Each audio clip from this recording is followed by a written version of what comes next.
Hello, hello. Two people waiting. Can anybody hear me? Yeah, I think we just got video. Do we have audio? Ready, steady, go. Let's go. How's everybody doing today? We'll uh, we'll give the YouTube a second to catch up. I think everything's been lagging lately. Is that just me or no? Definitely everything's been lagging. Having some minor glitches with the interwebs. Must be the weather. But yeah, hopefully everybody is doing well. If you're in here, give me a holler if you can hear me, because sometimes the volume stuff doesn't work. We try, though. We really do. But the powers that be said, no way.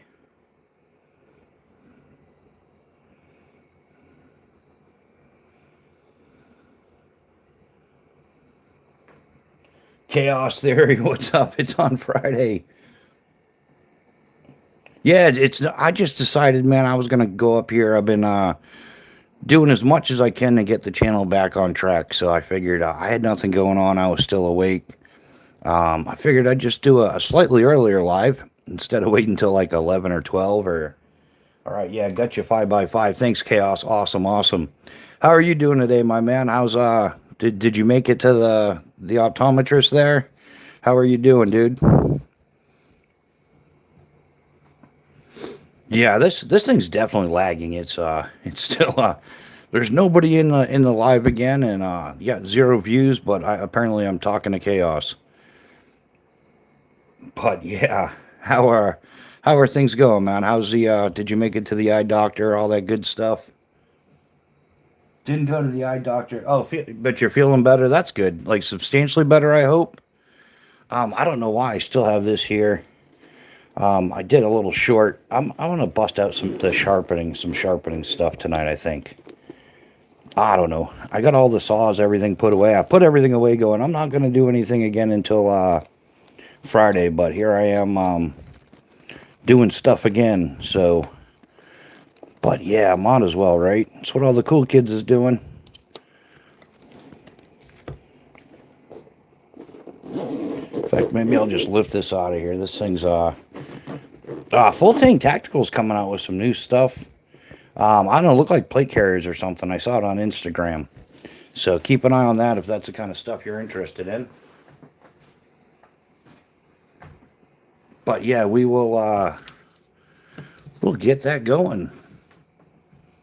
There's a tiny twink of pain at the top of my eye, but nothing major. Just normal what it's been then. But yeah, I'd hate to see that get worse for you, man. That would definitely suck. I don't know, I guess it depends on what perspective you're putting it into. Reassembling it. So yeah, did you do anything at all today, or how was your day, Chaos?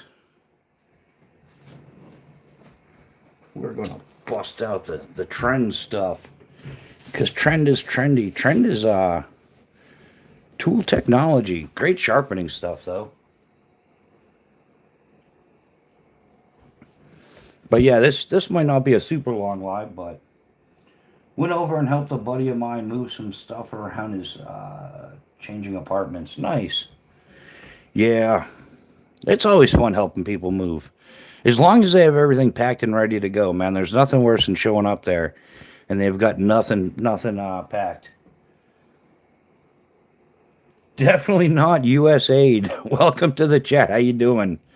Love the screen name there, my man. Very cool. How are you? Welcome to the chat.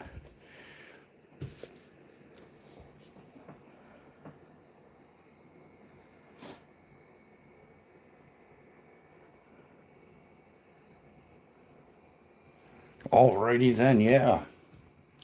So of course, yeah, EDC still carrying the Spyderco Sage 5 CF. This has got to be one of the most shown knives on YouTube. I think it's been out there all the time. Like last I don't know, 14 months going on now, something like that. That's been the EDC everyday carry. And legitimate everyday. That's the one folder I carry. There's not the one one in each pocket kind of thing. I do carry a fixed blade or two, but yeah, I carry one folder front left pocket, and that is the go-to. Hudson Atwood, how you doing? Welcome to the chat. Atwood, I use Atwood rope. Yeah, they make some quality stuff right here in the U.S. Atwood rope, man, check them out. Good deals, paracord, all different lines. Hammock Mountain, how you doing? Welcome to the chat. Cool. It is good seeing you. Yeah, everybody's kind of piling in now. We didn't really have anything planned. Those of you that are regulars, we kind of like wing it as we go. We take out a few pieces of gear for discussion and stuff, but it's more group social and whatnot. So the store, the your uncle owns Atwood Rope or Atwoods. What kind of store is it?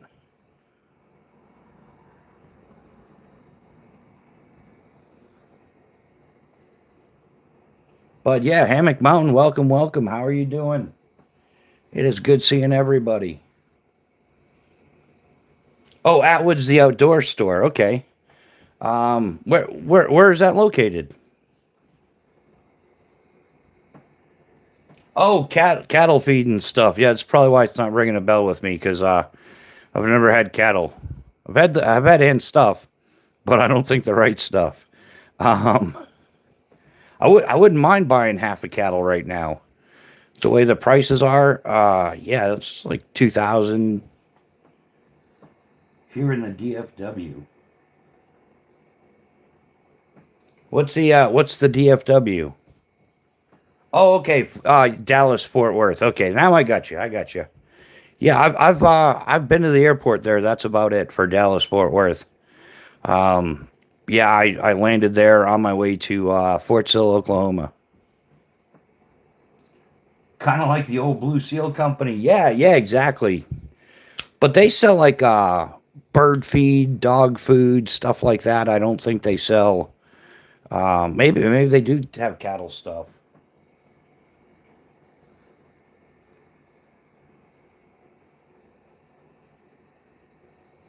Yeah. So yeah, the rest of you, how was your day? What are you guys up to? This is a habit, huh? Talk about a flicky habit you can get into. Anybody else do this? Just randomly flicking the knife. If you put it down, you'll stop. That's a good thing. Sharpening. What else have we got sharpening?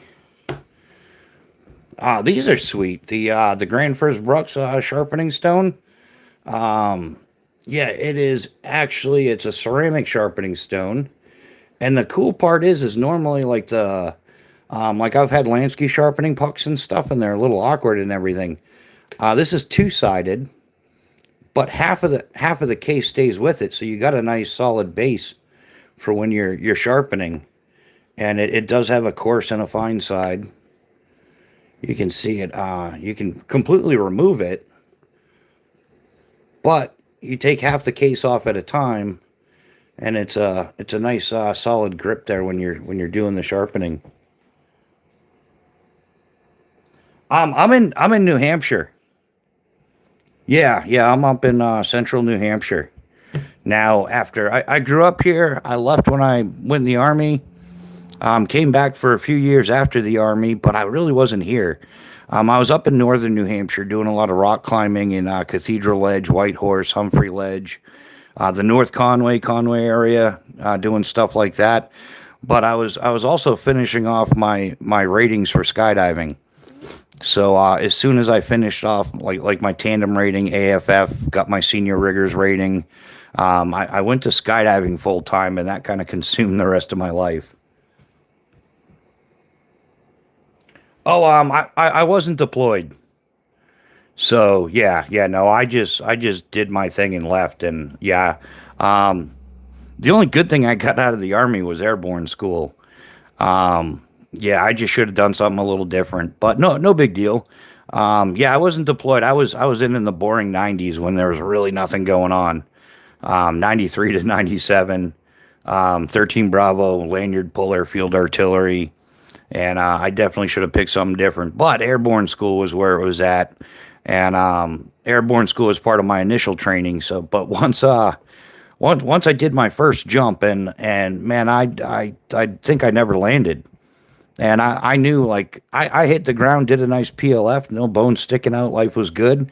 And I knew as I watched my canopy, like, slowly it just came down, like, settled right on the ground, and I'm like, I just made a new friend. And for the next 27 years or so, skydiving pretty much consumed my life, from 1993 until 2020. Neil McKenzie, welcome to the chat. How you doing, brother, man? How many chats is this? How many you got going tonight? And it's always good to see you, my man. Good, good.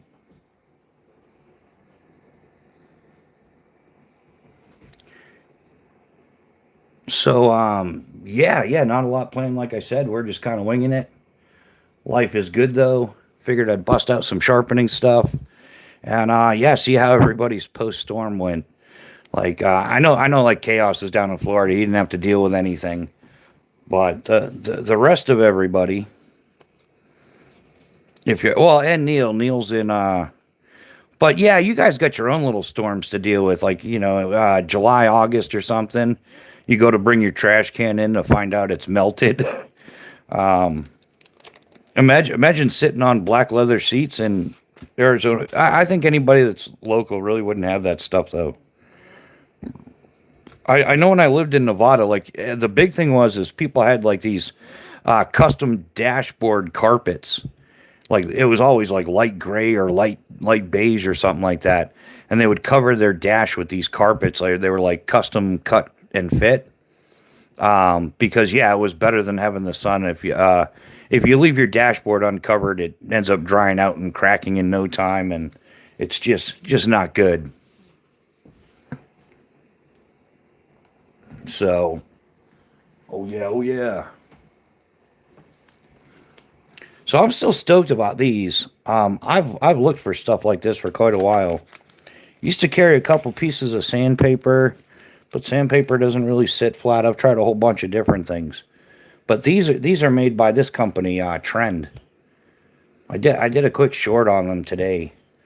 But yeah, these things are awesome. They're like 2 by 3 inch credit card sized diamond sharpening plates. They come in a variety of different grits. All of them are two-sided. They've got three. I've only got two of them, but they've got yeah. This is the 600 and the 300, and then 300 and 180. But there's also a 600 and a 1000. So realistically, if you're only going to do two, because the center one is like an overlap of the other two. If you're only going to do two, I'd get the 180 and the 300, and then the 600 and 1000, which I don't have, because the middle one, like, as you can see, this one's 180. So you end up with two 300s and two 600s.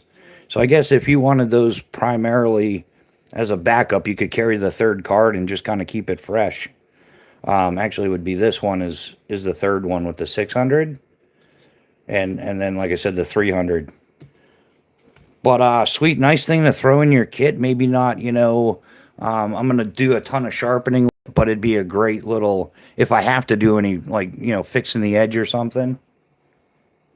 Justin Ronan, good evening, my man. How are you doing? Welcome to the chat, brother. Good to see you.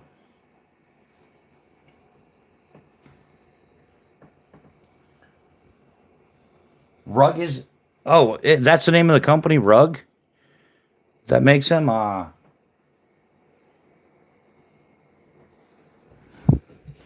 then I've had a couple different versions of these.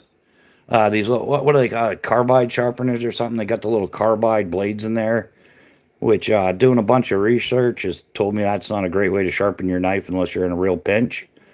But the ceramic honing portion and this piece here is good. Also, it's got a diamond rod. So if you've got anything with serrations and you want to sharpen those serrations, you could probably even use it to sharpen the edge in a pickle too. But yeah, one of the many little sharpening things. Rug is the company. You can basically get one for 90% of the vehicles out. Gotcha, Chaos. Yeah, so they're the Scamazon of dashboard carpets or anything. Yeah, they probably do like marina stuff and everything too as well.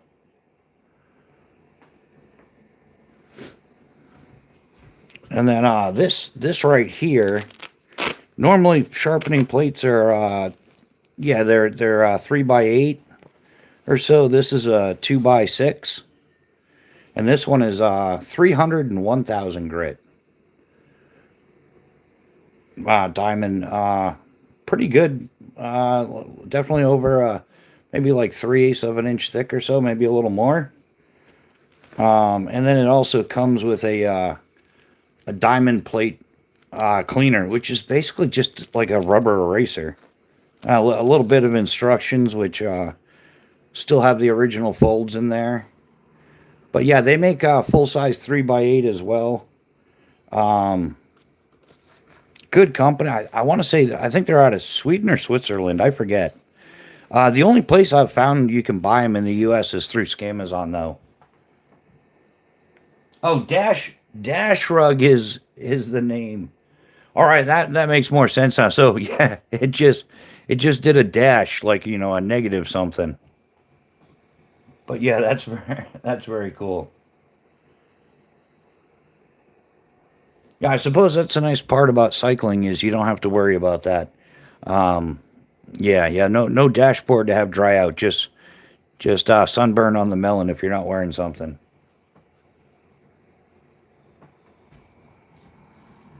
Yeah. So what else have we got going on?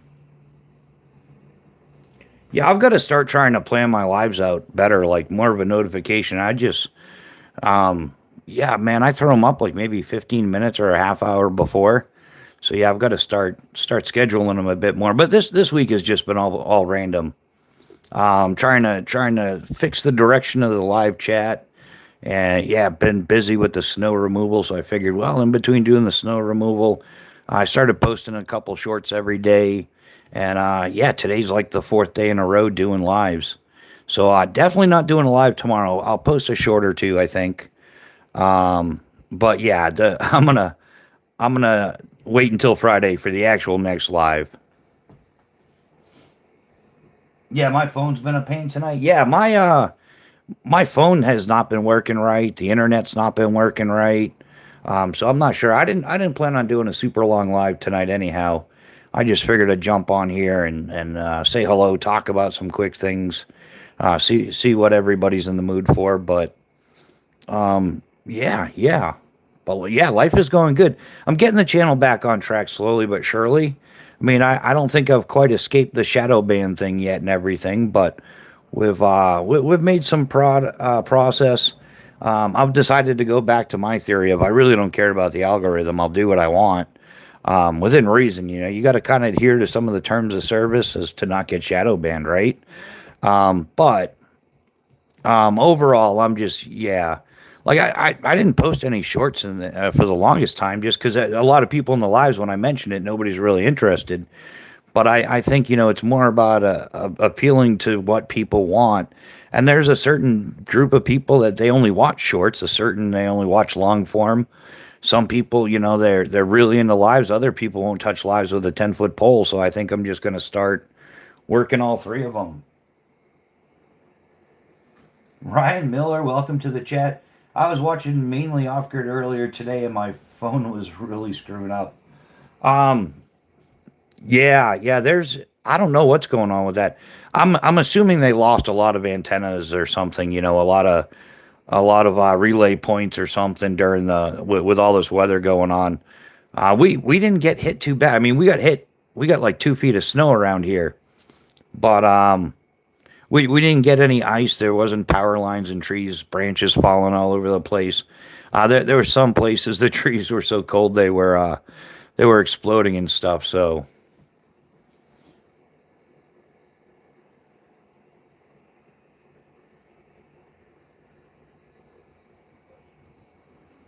yeah, V Gates nicht schlecht.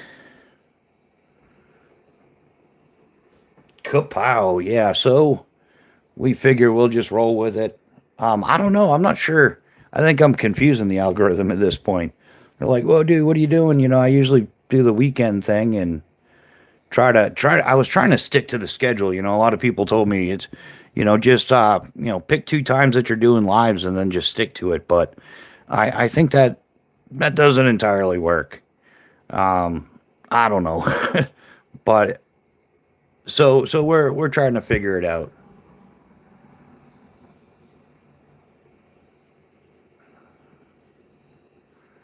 How to, oh, you don't have power still?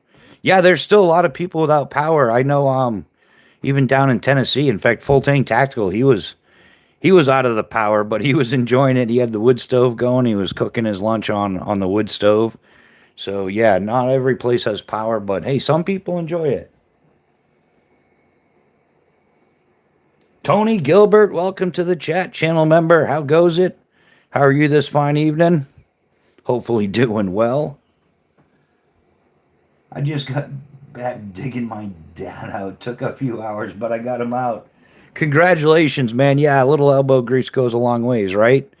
And yeah, kudos for helping the old man out. Good job, dude. Um, what am I doing? Currently, I'm having a live chat, talking to people. Figured I'd bust out some of the sharpening stuff tonight, and yeah. Other than that, I'm digging out of the snow, having a good time, man. I don't want to be the bad guy, but I really I needed this snowstorm. I enjoyed it. I went out shoveling like 4 or 5 times, made sure it looked good and nice. Mrs. B had no problems getting her automobile in and out of the driveway. So yeah, I had a pretty good time with it.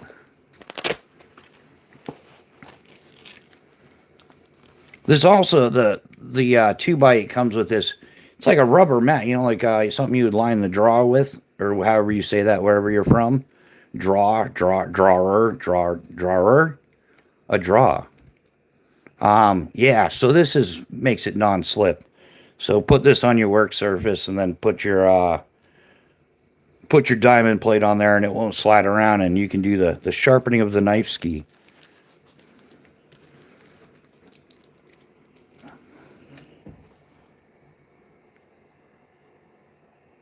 Oh yeah, that was quick. Hey, the powers that be, right?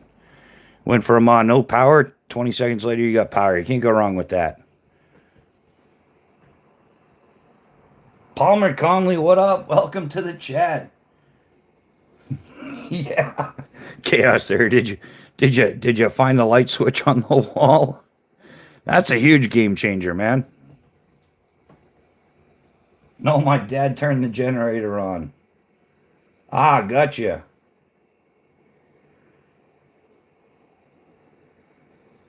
And Ryan joined January 18th, 2026 to YouTube. Ryan, how old is you? Come on now.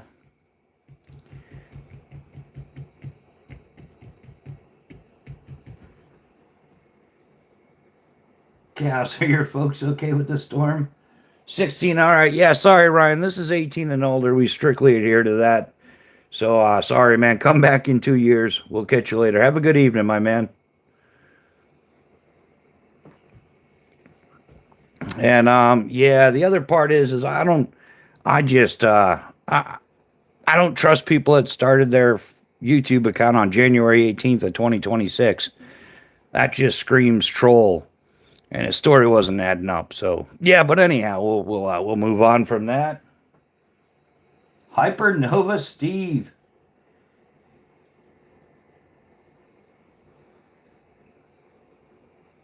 Me, I'm 51, but more like a cool 35. Hey, did you hear about all these damn gas stations mixing up the diesel and gas? No, Tony, I missed that one. And yeah, thank you. This is another reason why I don't miss the automobile. Although I have been looking in trucks lately. I don't know why, but yeah, nice overlanding truck would be pretty fun. David, thanks. I appreciate it, man. We do our best.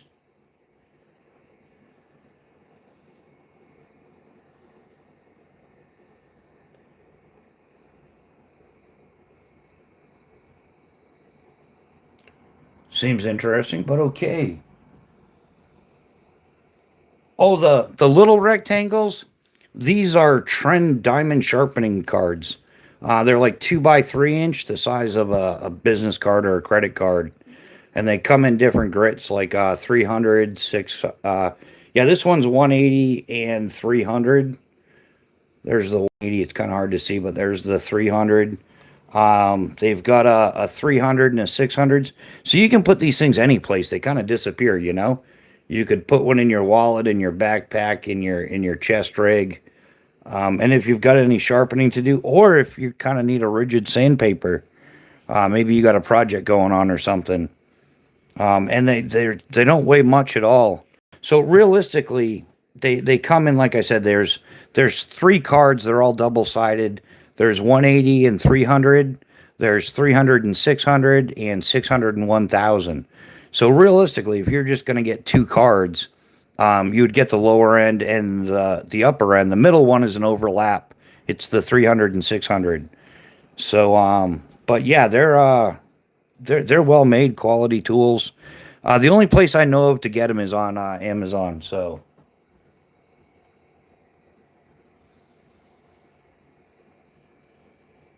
Doubtful Dan, so cool. That's why I sub.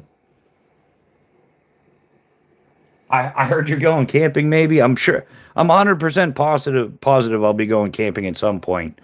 I'll also do some bicycle touring. I'd like to do some more rock climbing and everything. But yeah, I'll definitely be doing some camping. We'll mix it up. We'll do the a tarp and a modern bedroll, hammock, and do some tent camping as well.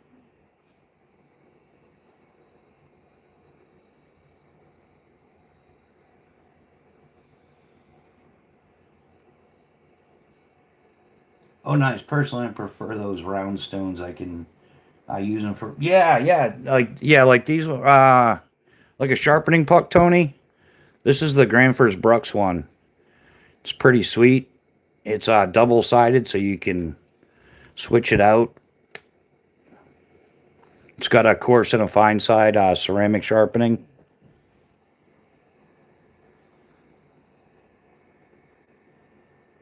I always have a lanyard for my knives. Yeah, yeah. Camping is definitely it's a good time. Depends on how you're doing it. Some people rough it crazy nowadays. Other people, they're not like, it's not camping. They're like living like poor people. But even then, they're not, because they got like $1 million RVs. They pull up, hook up, and they call it camping for the week. But hey, to each their own. There's everything in between. There's the guy trying to live out of a cargo pocket, and there's a person with a $1 million RV. Both extremes.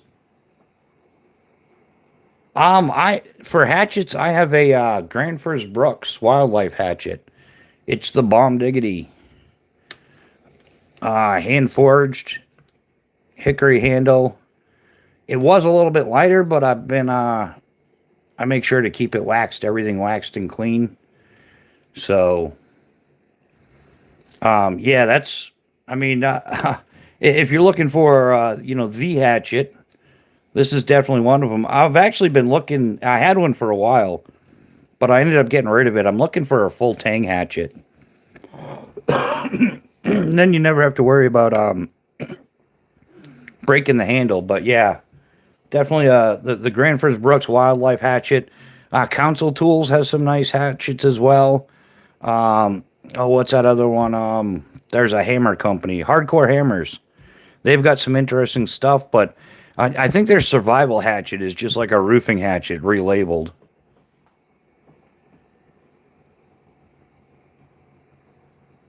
Brooks are way too expensive for me, buddy. I have old plums, never let me down. Plus, I like Made in America, but oh yeah, Tony, I prefer Made in America as well. That's why I kind of recommended Council Tools and stuff. I mean, yeah, there's a whole bunch of different companies, but Granfers Brooks is definitely making a quality thing. I don't mind stuff from other countries as long as it's people we kind of ally with. The only time I have a problem with other countries is when it's, people that are constantly trying to undermine us and then here buy our products. China. I'm not saying anything, but I'm trying not to get a shadow banned any further. But yeah, there's like there's a lot of good makers out there outside the U.S. But yeah, I definitely try to support U.S. companies as much as I can. I've been trying to switch over as much. Like the chest rig I have is from High Speed Gear. They're out of Tennessee. All of my knives that I currently, well, yeah, all my fixed blade knives are actually 100% made in the USA, and all of them are made by retired Green Berets. So supporting the American products as well as supporting our veterans is an awesome thing to do. So that's why my number one go-to knife is Phobos knives all the time, and then Spartan blades. I've been looking into TCal and stuff, but later on down the road, I've got a bunch of other stuff to do. But if it's a quality product and it's great, like Silky saws are out of Japan, and they're probably the best saw on the market. In a lot of people's opinions. So Japan kind of allies with us now, and it is what it is. But yeah, Cannon, what you doing, brother, man? How you doing? Oh man, I just want to say, like, did you do the war face thing with the corgi? Because that would be awesome, just in there, like yelling at your corgi. I want to see your war face. I've been looking for a stump anvil for years, but I'm not paying $500 for a stump anvil. Yeah, it's tough, I guess. Yeah, there's a lot of stuff I'm not parting ways with my money for anymore. Some stuff has just gotten ridiculously expensive, but if you want to play, you got to pay. Unfortunately, it's what I always, like. I tell people, you want to go skydiving, you need 12 grand. You want to become a skydiver, it's going to cost you 12 grand. You got to pay for, your 25 jumps up to your A license, your AFF jumps, your coach jumps, all that stuff. Gear's going to run you $6,000, $7,000, $8,000 minimum. Yeah, you want to go kayaking, you want to play in the whitewater. Well, that's going to cost you a boat. A kayak, you're probably going to get a dagger or a perception or something. And then you got to get the paddle and the PFD and the helmet. And it's just, if you want to play, you got to pay. And try to find a good deal. I always try to buy like whatever gear I'm 100% on. I try to get some kind of deal on it, like find it for sale or something. Damn, Tiger Bomb is your friend, man. He acts like he's a war dog, but it's a big giant plus.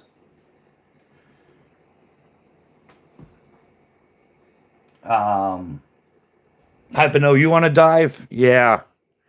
I don't recommend it to anybody. I'm just not going to take that kind of responsibility. You want to go jump out of a perfectly good airplane, man? Go ahead. I'm not a part of that world anymore. Like I said, I jumped for 27 years and I'm done. I'm not.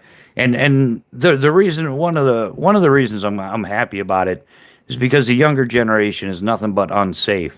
They grew up on like you can be anybody in participation trophies, and skydiving was having an increasingly better safety record over the years, and then it all started going downhill, and it's literally the younger generation doesn't want to listen to those who know, and and they end up with broken femurs and things like that. So that's not so bad, if they biff it in and break a leg or something. Hey, that's jumping, but it's completely unnecessary. I want to go back to whitewater rafting, but the national park ruined my favorite river. Cost triple. Yeah, everything costs triple the price now. Everything. Oh, water dive. Yeah, I got my patty open water and stuff, but yeah, it just conflicted with skydiving too much. Like if I went on a dive, like if I went out scuba diving, I couldn't jump for 24 hours. So it's like, work or play. Well, I got to work. So yeah, no scuba diving. And then you learn like the really cool stuff, those reef dives and everything. There's no point in bringing a scuba tank and everything. Just snorkel it. Most reefs and everything, that's the whole thing. They're shallow water reefs. You're usually only dealing with like 10 to 15 feet of water. You might as well just, snorkel it. Yeah, they never listen. Can't tell you how many tools I've had to throw off jobs, man. Yeah, same here, man. I've had people and it's skydiving too.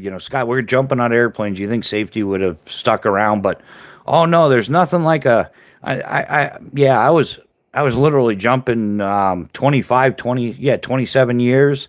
And I had a 21-year-old with three jumps trying to tell me how to do things. That's how messed up it's become. And the dude thought he knew better. Well, I've been around it. My dad did this and that. I'm like, I don't care what your dad's done. And he didn't even know most of the basics. Dude had three jumps, 21 years old. I had 6 more years in the sport than the kid's been alive.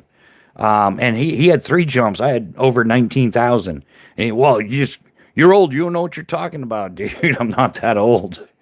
Um, oh, you can catch fish on any rod, but it's not going to keep the fish.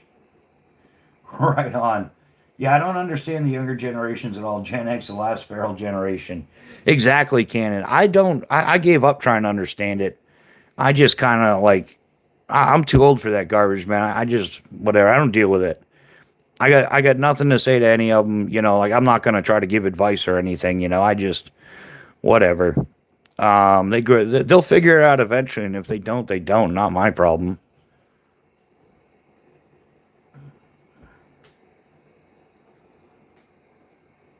Yeah, you can catch fish on any rod, but it's not gonna keep the fish. I feel like that with fishing. People think offshore fishing is just cheap fun, some Walmart rods, and you can catch 1,000 pounds. Yeah, yeah, it doesn't work that way. You're totally right, Palmer. Yeah, there's something to be said about a quality product, but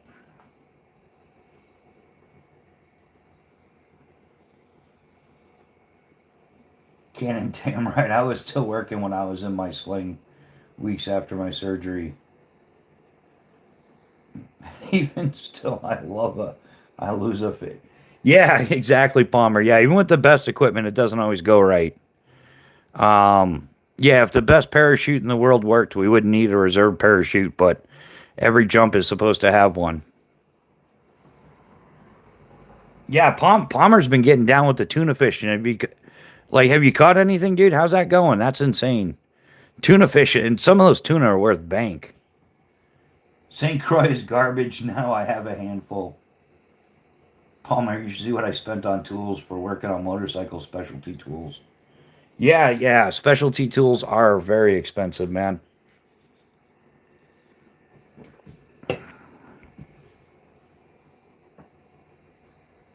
My homemade chili is ready. Well, if the homemade chili is ready, I'm glad I'm not there. You probably clear out a room. But yeah, enjoy your chili. I'm a non-bean chili, beanless chili. I don't do the beans. Yeah, just way, way too much. Tools are my downfall. Got a garage. Oh, Palmer, I wouldn't be saying that on the internet, dude.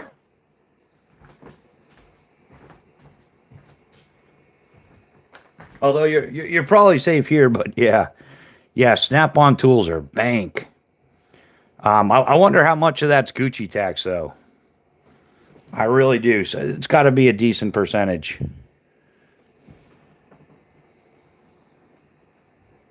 Snap-on, you love getting ripped off.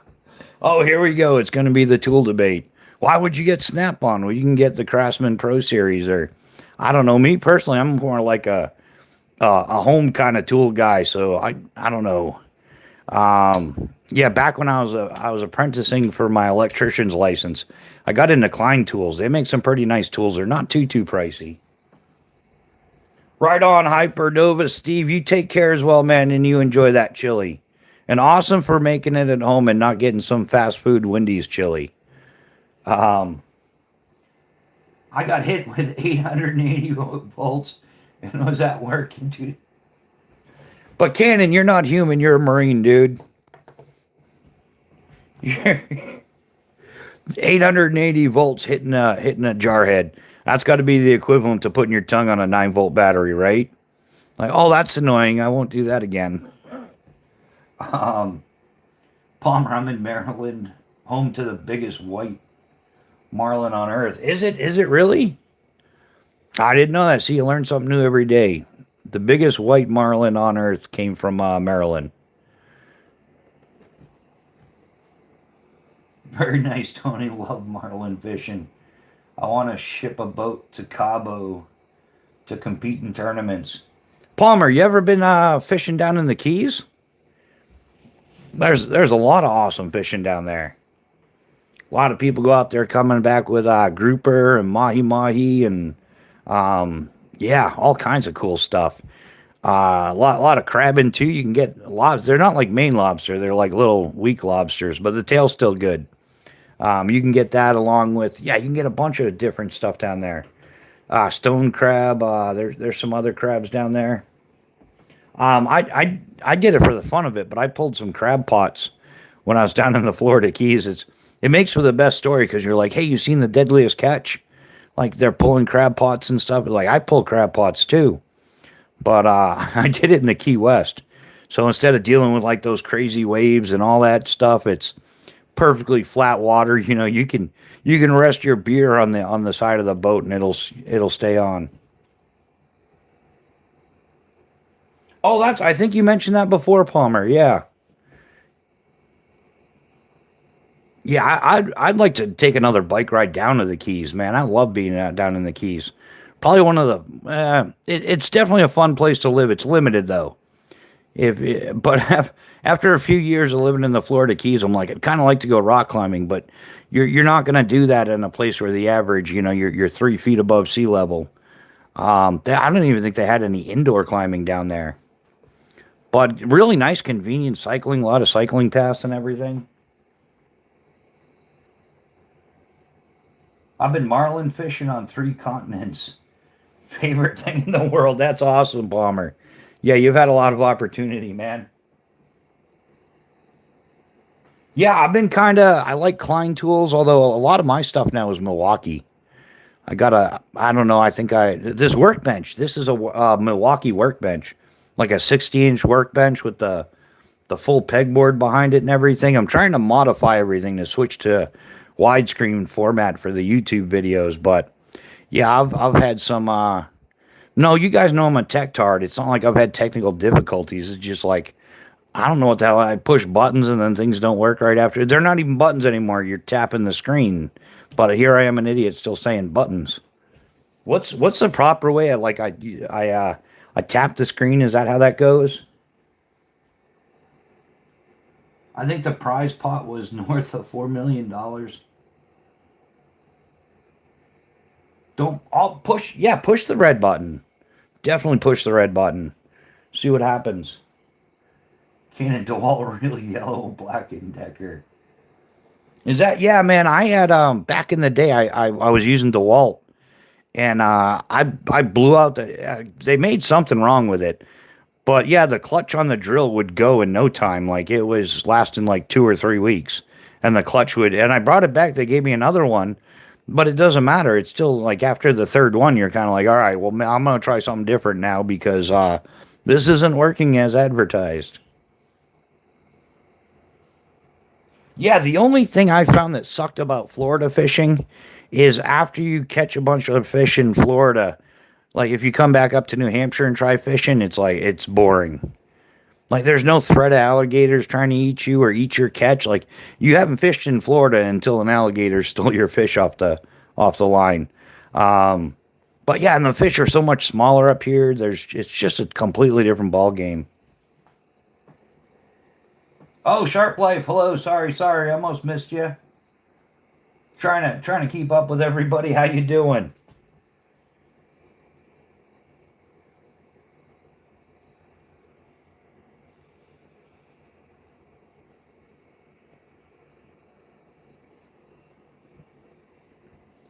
Yeah, I have friends that participated in the White Marlin Open. Maybe someday I can tag along with them. Oh man, why tag along with them if you just get in there and play the game, brother? Just beat it up until you're there, you know? True, but I can't afford Makita in Milwaukee. Oh, come on, Cannon. You can afford Milwaukee. It's not. It's kind of like all the same price range. Makita, Milwaukee, DeWalt. What's another one of them brands there? I don't know. Porter Cable or something. Sawzall.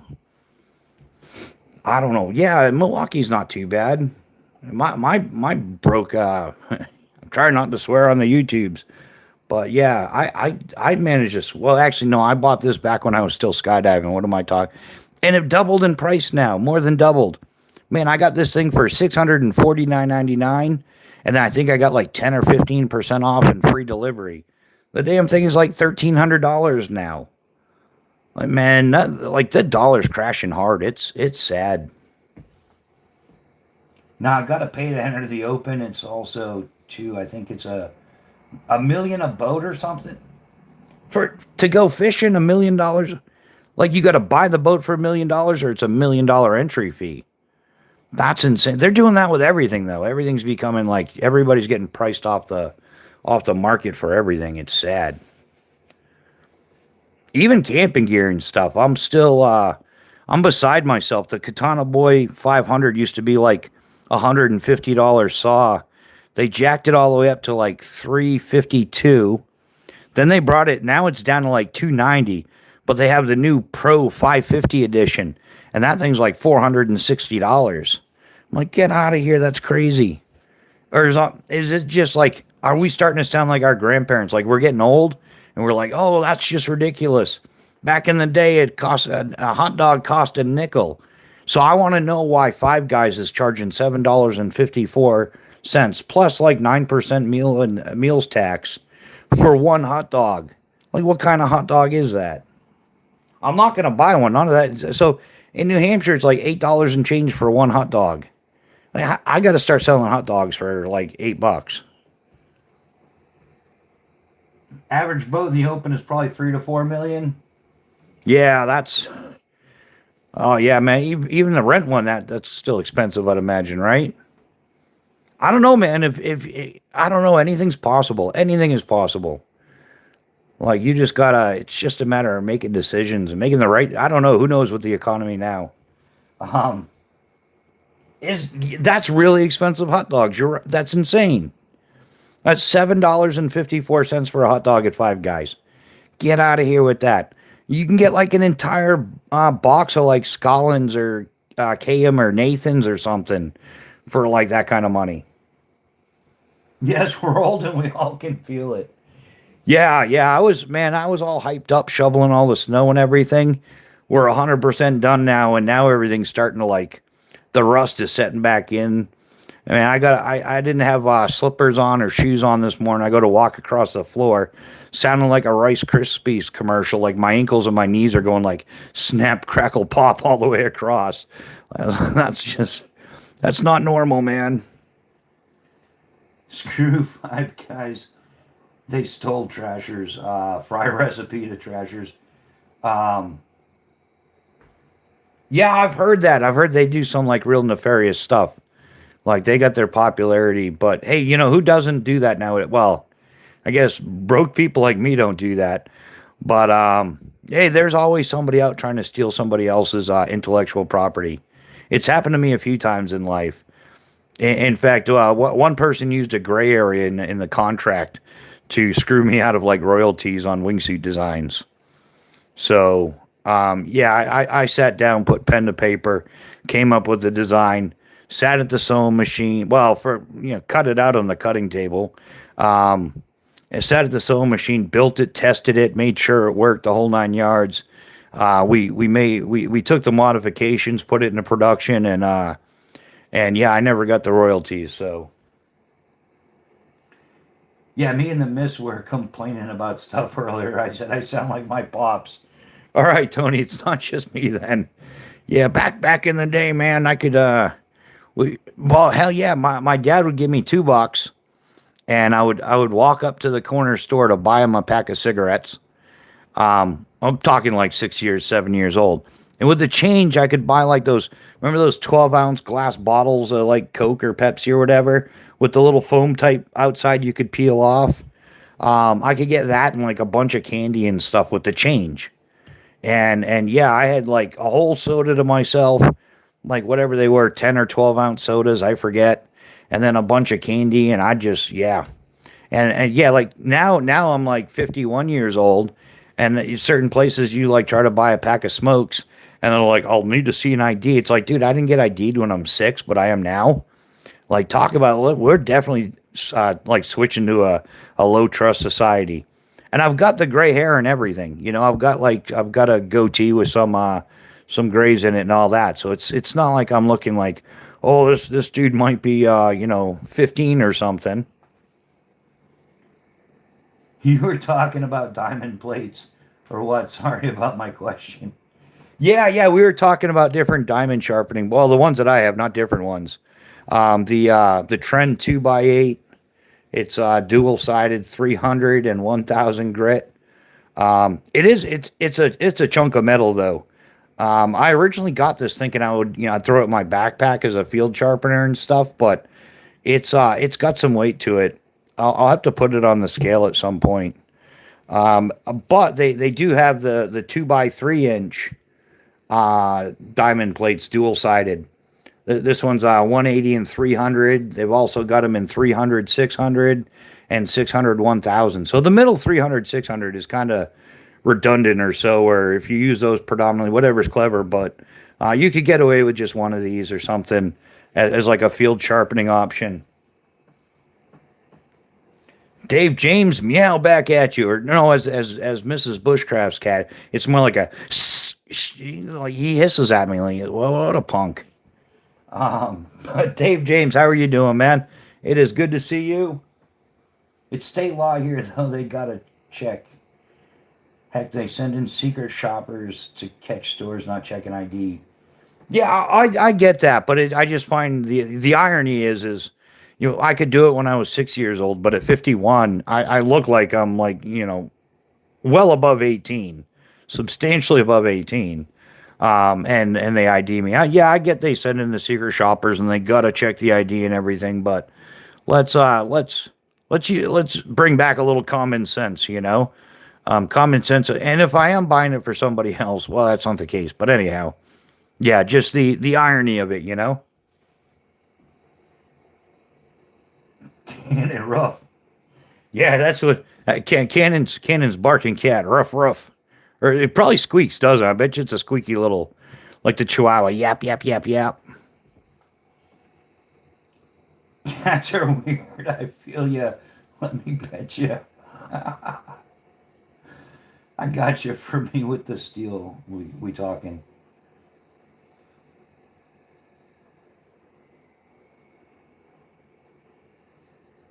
But I'm over 35. They ain't supposed to check my ID anyway.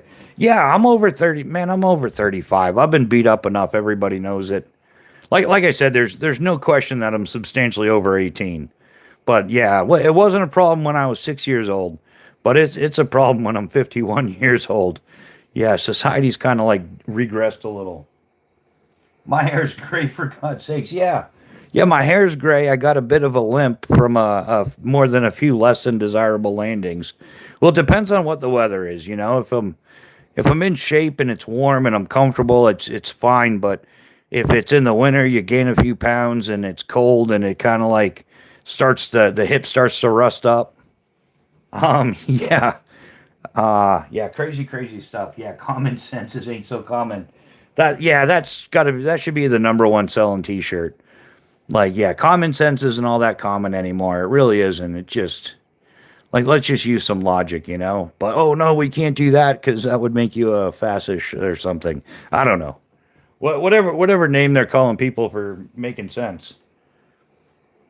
Nah, it's cold. I'm limping, man. My knee locks up now. Gotta get.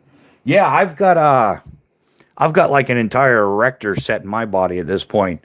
I shattered my pelvis, compound fractured my left femur. I broke my left tib fib. I broke every metatarsal in my left foot. My right leg's pretty good though. I only broke the tib on that one. So yay to me, good thinking. Leave one good leg, or at least 90%, 85, I don't know. But yeah, I had one very intense ground density test. It was a less than desirable landing as I tested the density of the ground. Or I don't know, maybe I was playing human lawn dart. I don't know. But it sucked. I ended up getting med flighted from Pepperell, Mass to Boston General Hospital.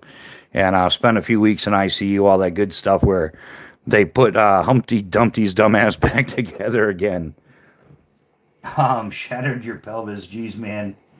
Oh yeah, yeah. I was doing about 70 miles an hour, right in that 65 to 70, roughly. Yeah, I was swooping, doing a high performance landing, skydiving, and basically I set up at about 1,300 feet and go into a spiraling dive, like as steep and as fast as a parachute will go, like just corkscrewing down 720 degrees straight at the ground. At the last minute, you pull out of that. So you create a ton of speed. Speed creates lift. So you pull out of that, and then you just fly across the ground like it's cool. Some people, it's fun to do it across the water. We call it pond swooping. You can drag a toe, and as you drag a toe across the pond, it leaves a rooster tail, like like one of those fancy race boats and stuff. So yeah, I was doing that, and but I did it too close to the tree line, and I had a crosswind I wasn't aware of. So when the wind comes over the top of the trees, it kind of like creates rotors, almost like a downwash. So the wind comes over. I'm flying my parachute, and that rotor from the trees, the wind rotor there, pushed down on the top of my parachute. I lost all lift, and so that's what dropped me in. And I had like I dragged my left toe, and I slide on my right heel. So as I come in, I plane out the parachute, turning that speed into lift. But what happened is when I came in, the like I said, the rotor collapsed my parachute like 15 feet off the ground. So I ended up coming in, and I was like transitioning from vertical to horizontal movement, and I was just hitting the horizontal when my canopy collapsed. So I'm like 2 feet off the ground, and when the canopy collapsed, I slammed my left knee into the ground, which shattered my pelvis and compound fractured my left femur. Not one of my, but it wasn't anything I did. It was a freak accident by, like the wind. Like I guess no, there was no way of really knowing it was just by chance. So bam, and then all that speed, I ended up like world's longest modern art tumbling pass, just getting wrapped up in my lines of my canopy and flip flopping and ragdolling all over the place, and then finally came to a stop. And yeah, that's so yeah, I got a little limp when it's cold now. It took me like it was like 6 months before I could even walk again. Around 7 or 8 months, about 8 months is when I was like scared to hell going back to jumping. I don't know why. But yeah, getting back in the saddle. It was the first time and the only time in my life I ever took the plane up to altitude. And I was like, oh, I don't know about this one. Nah. I actually rode the plane back down, which is like this, like all your friends are going to make fun of you. So yeah, that coming back off of that injury was it, but I got on like 3, 4 loads later. I got on the plane again and just did a nice, easy, nothing special jump. And I was like, all right, yeah, we're back in the saddle. Let's get this. Cannon on balance. Cannon, we have the same haircut for the same reason. I got no hair. Well, it's patchy, so I should. Yeah, Cannon, I'm with you on the hair, man. Yeah, God created a few perfect heads. The rest He put hair on. Or, you can call it the solar panel for the love machine. There's a whole lot of things you can do with that. Ground fog, what are you doing here, man? It's not Friday yet. I'm just kidding. Good to see you, brother. What am I doing another live for should be the question. That should be the ultimate question. I don't know, man. We just decided to do a live. And hey, life's been good, so might as well keep the channel rolling. We'll have some fun. Hey, yeah. But anyhow, I'm gonna buy you a Hogue knife. All right. Yeah. Okay, Hypernova Steve. That would be awesome, man. Yeah, I haven't gotten into Hogue. I've used a lot of Hogue grips, but like I said, I haven't done the Hogue knives yet. But yeah, definitely on a budget. T-Rex, what's happening, brother? How you doing? You're up late, my man. How goes it? You must be yeah, a couple days off for you guys, right? I hope.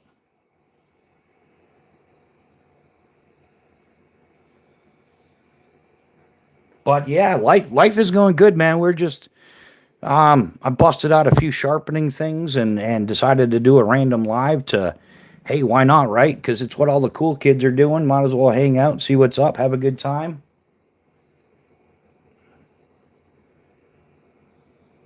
Not exactly good slingshot weather though, is it?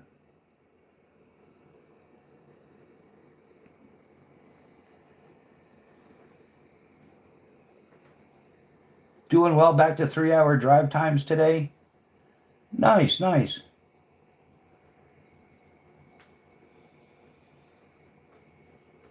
Yeah, I do have a PO box for people shipping stuff. It's on the channel page. Yeah, it's but we don't do too much with it, but it's there.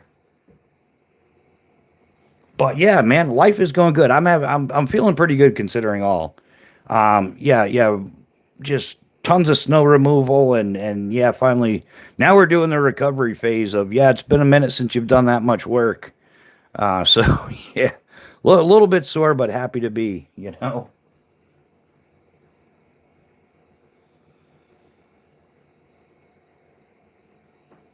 Oh, you made your first knife. What'd you make?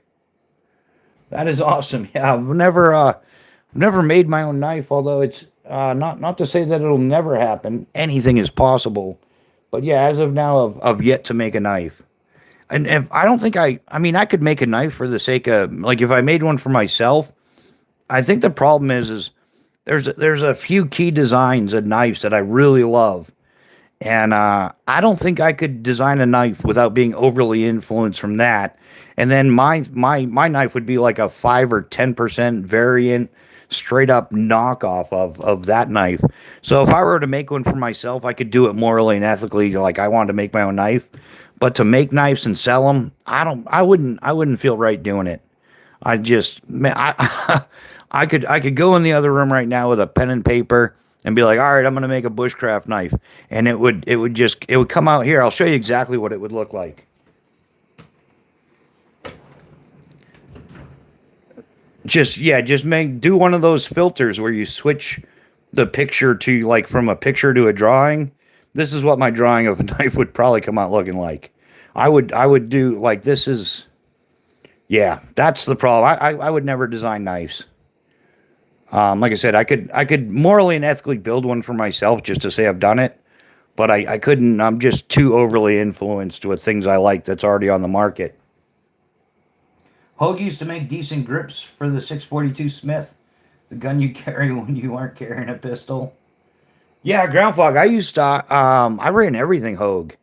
Like I had Hogues on both my Berettas, my 92 FS, my 84 FS. I had it on I had a Taurus M85 little snub nose 38 special. I put Hogue grips on there. I had it on my Browning high power. Yeah, man, I've thrown Hogue grips on everything, and I've tried just to stand. I like the wraparound ones the best with the little finger grooves. Just love that. But yeah, Hogue makes awesome stuff. Like I guess they were making knives for years before I even knew they made knives. So um,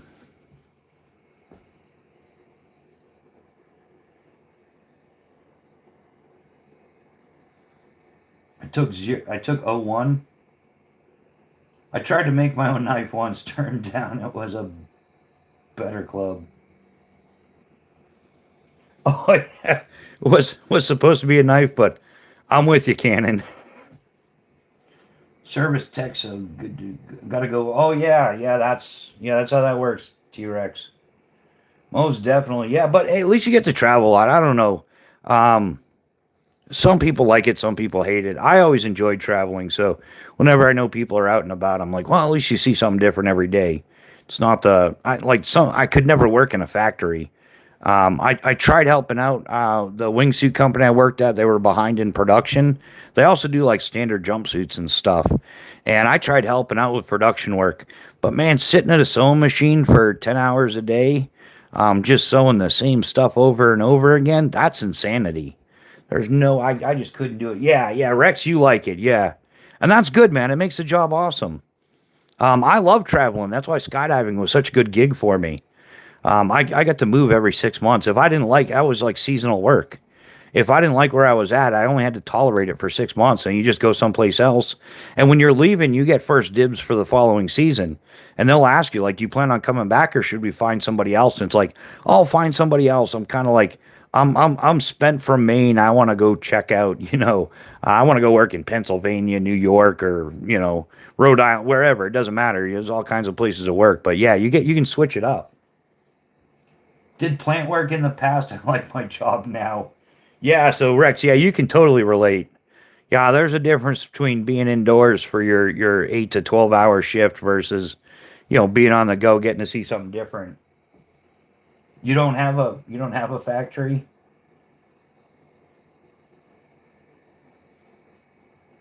Um, yeah, Chaos is rocking the Hogue on his 1911 and his AR-15. They're great grips, they really are. Tony, I got sweetheart grips on my Jericho. I've been looking for repros, but can't find any good ones. Reproduction knives, Tony. Yeah, I don't like being inside. Uh, that's why I like brick. I'm always yeah, and the outdoor jobs are great. Like yeah, skydiving is definitely well. It used to be 100% indoors, but now the posers call it skydiving. That wind tunnel stuff. I shouldn't. I've got a bunch of hours in a wind tunnel. I've got about 150 hours in a wind tunnel, which is nothing, man. Some of the wind tunnel instructors, they've got like 20, 30, 40,000 hours. Like they live in there. Um, but yeah, real skydiving is outdoors. Kind of like they did the same thing with rock climbing years ago. Like that indoor stuff, like pulling on plastic, somehow became rock climbing, and but it's not. It's like a good simulation, but it's not. It's probably like 50% accurate at best. What you got a Jericho?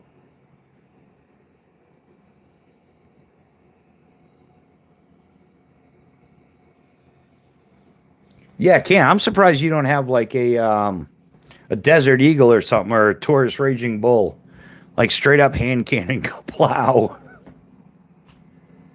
Or don't you got little hands too, so that must be a little tough on the grip.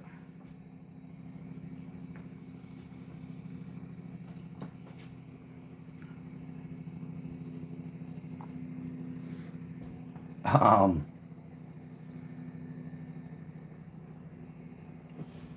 Kapow, kapow.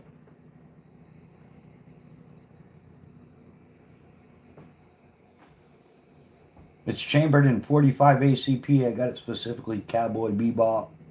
That's also why I have a corgi. Gotta love the corgi though, Cannon. Aren't you supposed to have like an English bulldog? Isn't that's the whole rah? Like it's an English bulldog, isn't it? Or is it like a corgi under a magnifying glass?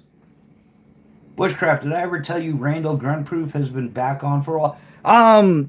Yeah, no, yeah, Ground Fog, you haven't, but I think I mentioned it in one of the lives. It was like weeks ago.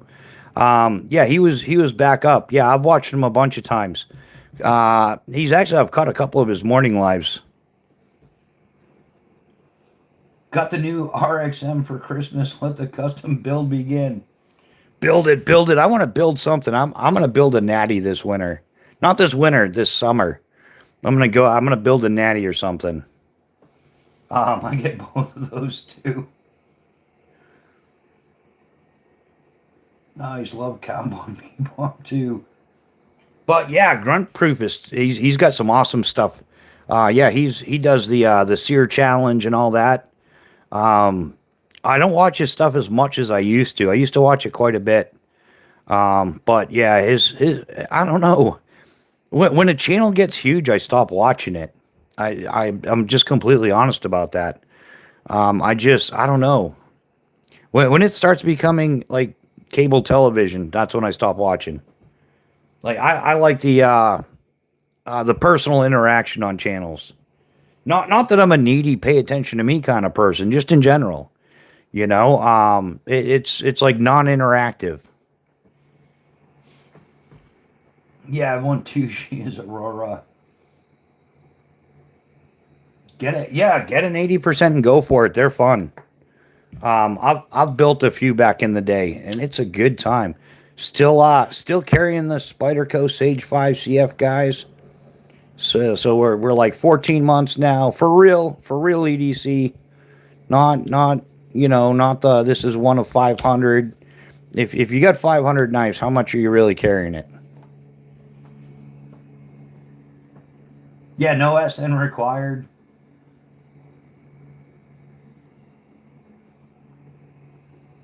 That or unpabbing a gun, that would be fun.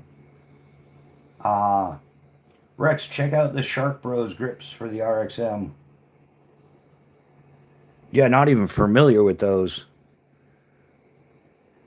But what could possibly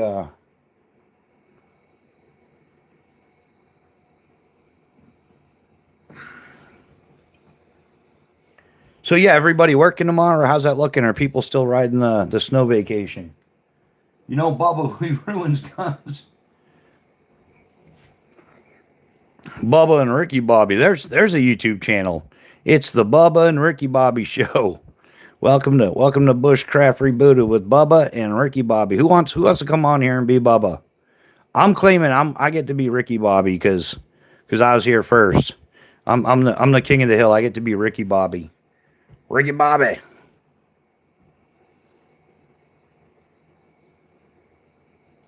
She's a big potato. Which grip module costs more than a gun. Oh, I'm on sale. We'll see if it's above freeze and I'll go in. You know, Bubba, we ruins guns. I might just go sit in the hall. We'll see. Yeah. It's been one of those weeks, Tony. It's you gotta make the grind. Yeah, I'm with you, brother. Absolutely. Yeah, I want to do some what's it called? Like just a bushcraft spoof type thing. Like just kind of like the extreme bushcraft, YouTube edited stuff that you see. I don't know. It's I'm trying to come up with good plans for do you own these throwing stars? No, no, and I rubbed my fingerprints off. Shuriken, man, Chinese throwing stars, ninja stars, shuriken, one of the coolest things ever invented. Anybody who disagrees with that just doesn't know what they're talking about. Or it's like a Gen Z or something. No, man, shuriken is trash, man. I'm just going to MMA them. Throwing stars launch level. No, those are illegal here, man. Tony, I would move. I don't know if they're legal here anymore. But I would still own some. Man, I got to get some at some point. Imagine, yeah, we should do a survival shuriken. We'll put bushcraft survival shuriken. There's my 10 million view video. Are shuriken applicable for the modern bushcrafter? 30-day survival, no food, no water, only a toothpick. Will I survive? Oh, ground fog, your timing is off, man. I get the toothpick thing. But it should have been shuriken. 30-day survival. No food, no water, only a shuriken. Will I survive? See how that's just so much better. That's awesome. Sorry, ground fog. Didn't mean to I'm not trying to steal your thunder, brother. But we were on shurikens, dude. You gotta stick to the plan. Man, boomerangs are boomerangs and shuriken. That's Barbed Hooks, welcome back to the chat. How are you doing this fine evening? We were talking about sharpening stuff, but then some shiny stuff went by, and all of us kind of followed it. I'll take accountability. See, that's how you know I'm Gen X. It's like I'll take accountability for this. This won't be my first whooping in life, son. But yeah, we kind of followed shiny stuff, and somehow we ended up talking about shuriken and. I don't know, ground fog brought in a toothpick, and there's the ongoing conversation about Cannon's corgi, the little barking cat that he has. Yeah, it's been quite the social. It's been a hoot. No wonder why YouTube's banning me. They're like, oh no, there's too much fun being had here. Let's shut that down. But if I were rooting for one team or the other, or speaking of which, guys, I got to give a plug out to our greatest ally. Israel is our greatest ally. How we've made it this far without them is beyond my understanding. They're absolutely wonderful people. They were promised everything 3,000 years ago. Therefore, they should get it. Just like I should get a $7,000 check for that plug. But I haven't gotten one yet. But don't worry, guys. I'll blink twice if it's not real. Rabbit sticks are paste. That's crazy. I just finished sharpening the Osborne. That's awesome. Still loving the Osborne. Still happy about that decision there, barbed hooks. You got it. Yeah. How can you be unhappy about a decision like that? I don't know. That seems legit to me. How do you throw things out when it's a boomerang? It just comes back. Um, that's a good question. Yeah, if you just wanted to throw it out, how would you get rid of it? That'll be the question of the hour. The answer, there's $1 million answer. It's $1 million question with $1 million reward for the. No, I shouldn't say that because somebody will be like, "Well, you said it on YouTube, which makes it a binding contract." I'll end up in court for 6 months owing somebody $1 million. So, yeah, that's all null and void. It's offer expended. Yeah, offer expired as of now. Northern Girl Hobbies, welcome back to the chat. How are you doing? How are the freeze drying experiments going on? I got to make it back over there. I'm sorry, I've been super busy. With the snowstorm and doing stuff and trying to channel it up and doing all the cool kid stuff. But I am definitely interested in the freeze dried omelets and stuff. How do they rehydrate? If there's a video, just tell me. I'll go watch it. I'll watch it. I promise. A lot of inventions like their inventor, sadly. If you say it on social media, you are never allowed to change your mind. So, yeah, Groundhog, you're probably right, my man. But yeah, guys, if you haven't got the chance, if somebody wants to drop a link over to Northern Girl Hobbies, she's got a channel going, does all kinds of cool stuff. So yeah, check her out. And I know not every channel's for everybody, but give everybody the chance. If they took the time to stop by here, like we should take the time to stop by there. I should start writing slogans and crap, right? If there were a couple more letters allowed in the titles, my video titles would be the bomb. I probably shouldn't say that. I just got put on an FBI list. You can't say the BOMB word because that's just no. It's, the expression. Going great for that stuff. I'll be uploading new content soon. Went ice fishing today. Did you go ice? Did you go ice catching? Did you catch any fish? That's why it's called fishing. Catching isn't guaranteed. Fish catching, fishing catch. Anyhow, I digress. Were you lucky or unlucky? I keep changing my mind about what time it is. It's okay. Yeah, all handsome, man. You can change your mind about what time it is anytime you want. As long as you agree with yourself. That's the important part. If you start disagreeing with yourself, you fall into self-conflict and self-loathing and all that. Just agree to agree. Look at my community page, Wink.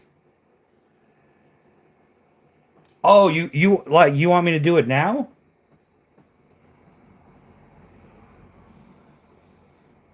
What am I looking at? Community page. I don't know how to do two things open, so right now I'm flying blind.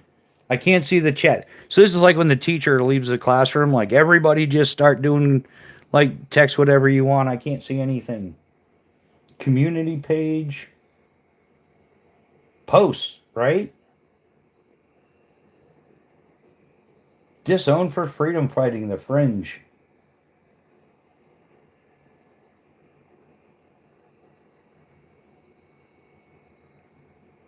Oh, out ice fishing today with friends Thompson, Sophie, and Molly. Be sure to check out this channel for the upcoming video. Oh, okay, so there's going to be a video on the ice fishing. You don't want to disclose that information. Yeah, because if you tell us now, then nobody will watch the video, so don't tell us. That makes sense. Everybody, if you want to see what she caught, go check out the channel. This is super simple concept, right? I got it. I figured it out. It took me a minute, but hey, we're here. There's no time to edit right now. No, don't leave the classroom. Man, there's a wolf pack in your ice fishing shelter. 100 Groundhog plus 2. Yeah. Yeah, okay, yeah. So there's a video coming out for the ice fishing. We got that. We got that. Wouldn't you like to be a ninja too? Um, where are we going? What else did I? Oh, I had Oh yeah, my little stropping, right? Anybody else here do the stropping? I got the stropping paddle. Where's my other stropping paddle? I need to redo this one. It's no, don't scrape it over your thing. It's gonna drop stuff everywhere. This is why people need to start buying print newspaper again. Like in my younger years, right? Oh, here we go with the old guy stories again. I'm not that old. I'm as old as the rest of you, but you'll understand what I'm saying. Remember, somebody had a subscription to the newspaper, and you would have newspaper that was already used. You could lay it down and do your cleaning and stuff, and then, oh, it's done. I made a mess and just throw it away. Yeah, man, we need to bring back the printed newspaper again. Ice fishing with dynamite is a no-go. Yeah, we went fishing out that way. Bushcraft, when you get a chance, check your email. I just sent you a bunch of pictures of the dogs, of the barking cats. I bet you your corgi's afraid of Mrs. Bushcraft's cat. And then with good reason, he's such an angry little critter. Always hissing at me and stuff. Angry at the world. That's the problem with that cat. Just no joy in that cat's life. Ice fishing. Yeah, ice fishing with dynamite. That should go without saying, right? But hey, if somebody's willing to try it, I'll watch that video. That would be a hoot, actually. I'd like to see the results. Every time I type "she," my phone suggests shekels. I find that humorous. It's thinking for you there, ground fog. What paste is on that board? It's the standard. That's where I was going with that. It's the standard. Just the green compound stuff. It dries out and everything. It's green once you start wearing it down a bit again. It's not very good. It's not like some quality. Yeah, it's not good at all. But it works. Not as good as other stuff though. And I haven't bothered replacing it because I have a brand new stropping paddle. I've got this one, which is completely unused, and I wanna switch to the diamond compounds, the diamond sprays. Like I keep every time I've got the money, there's no gunny juice, and when there's gunny juice, I just don't have the extra money. You know how that game's played. So yeah, that's why I haven't upgraded this stuff at all. It's just it is what it is. Usually I didn't carry any. I would back in the day I always knew somebody because I traveled a lot. So like our A&Ps usually have stuff like a polishing compounds and everything. So I would in fact I buffed my knife a couple times. Kind of honed it on a buff wheel and stuff. But yeah, it came with the Beavercraft.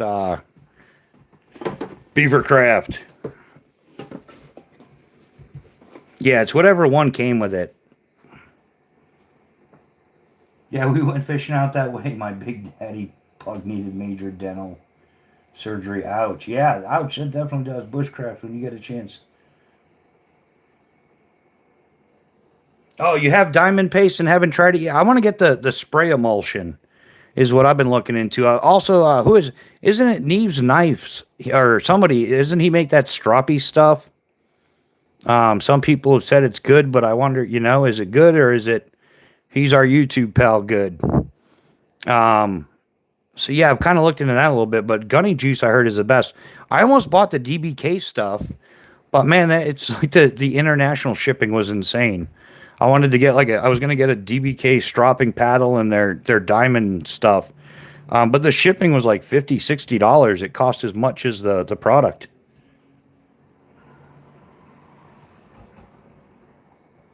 No, Cannon, I've only had it for a few years. Yeah, it like oxidizes really quick.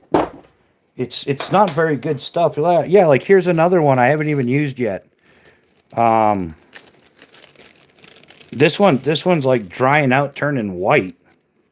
I wonder if, oh yeah, I just snapped it in half. So it's like dried out trash now. Not very good stuff. I've only had it for like a couple, 2 or 3 years or something. This one. The other one I've had a bit longer. But yeah, maybe that's why I'm not overly impressed with it. And then I've got a Lansky kit I recently replaced. I used to run like a standard Lansky, like the stone, but I switched to diamond sharpeners. So I got rid of the old kit. I knew somebody that didn't have a sharpening kit. So I gave him my stone kit because I bought the diamond kit. And it's got all the all the cool Lansky stuff. Everything's the same as like a standard Lansky, except instead of stones these are all diamond plates. So yeah, that's what I've been sharpening with Lansky for, man, well over 30 years. Easily over 30 years. In fact, I like it better than that Work Sharp stuff.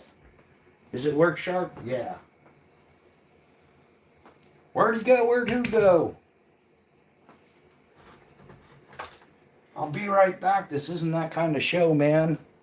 We're not that prepared. There's no assistant shagging stuff for me, Yeah, this thing here I'm not a fan of. This is the Work Sharp. I think the Pro version is better, but if they would have made that, like this thing here flexes when you're sharpening. See, look, just a little bit of pressure when you're sharpening, it's enough to change off the angle, 2, 3, 4 degrees or something like that. So I'm not a huge fan of the one that I want is the Wicked Edge Gen 4 Pro with micro adjust. It's a $1,500 sharpener. What's your call on Snake, Bushcraft? Oh, where's Yeah, he's been in here before. I remember him, yeah. Why, is people saying crazy stuff?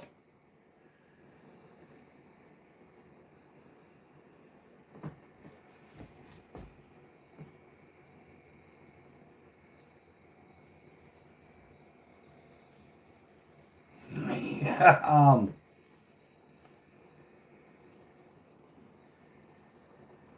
yeah, am I missing something? We're just getting caught up on here.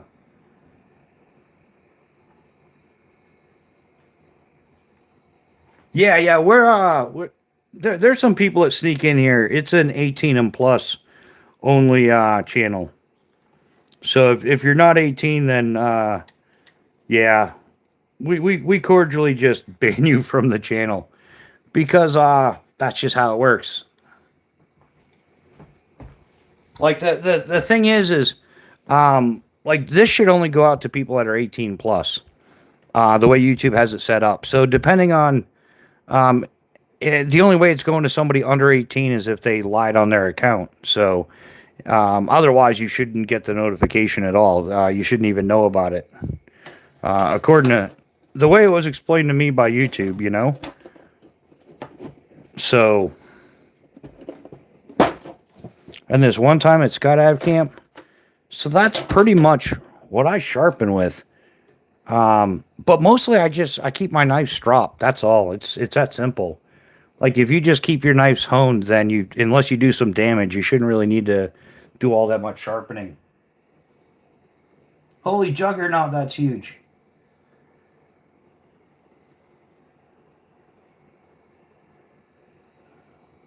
What's Cannon, you weren't supposed to tell anybody. What are you talking about? Holy jugger, are you talking about the sharpener? What are you talking about, man? Yeah, it's nothing personal. It's just the moderators doing what moderators are asked to do here. And yeah, so if they ask a question, it's more on my behalf than them. It's not personal. It's just we've been trying to weed out the trash out of here, something fierce, the last week or so. So yeah, there's a certain demographic of people. Is that the proper words? But that just they don't need to be here. And then anybody who's under 18 doesn't need to be here because it just doesn't work that way.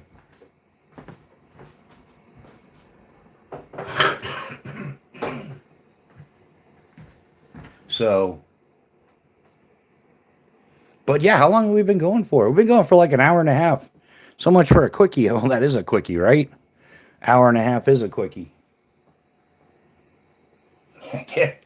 Cannon already in there, fire for effect.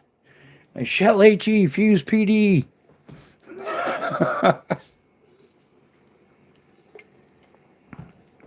I can't even remember half of that stuff. How that almost seems like a lifetime ago. So yeah, so that's yeah. I gotta do something about this. This is nasty, nasty. I usually heat it up with a hair dryer or something.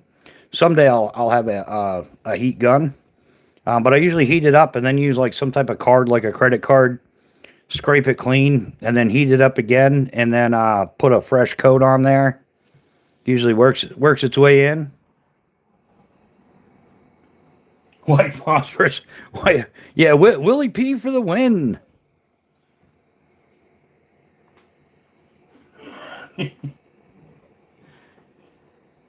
Yes, the Sherpa.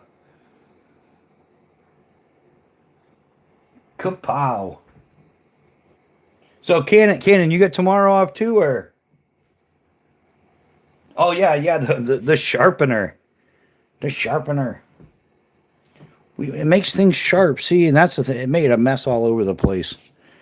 Got I'll have to vacuum again. Oh well. But Captain, I'm giving her all she's got. Yeah, we there's a lot of trolls that come through here. A lot of other yeah, you know how it goes. So yeah, we're just trying to clean things up a little bit, make it a better place for everybody to hang out. I use a titanium cup to make minute noodles, and there's nothing wrong with that. Yeah, yeah. So ramen, just don't use the whole packet. Like if you get those like the common ramen there, you know they're like what, a quarter a piece or something. Just don't use the whole packet of stuff. I in fact I usually don't even use like, man, just like you're putting a little salt on it, because it's mostly salt. But I like to put like some actual chicken and stuff like that in my ramen. And it'll just be like one of those simple packets of chicken. You know, like they got the tuna packets and stuff. Yeah, I just keep it super simple. Yeah, when I was in South Korea, I used to get oh what, yeah, of course you get the ramen. Um was it yakimandu or something is what it's called. It's like a triangular meat. It's almost like crab rangoon, but it's got beef in it instead.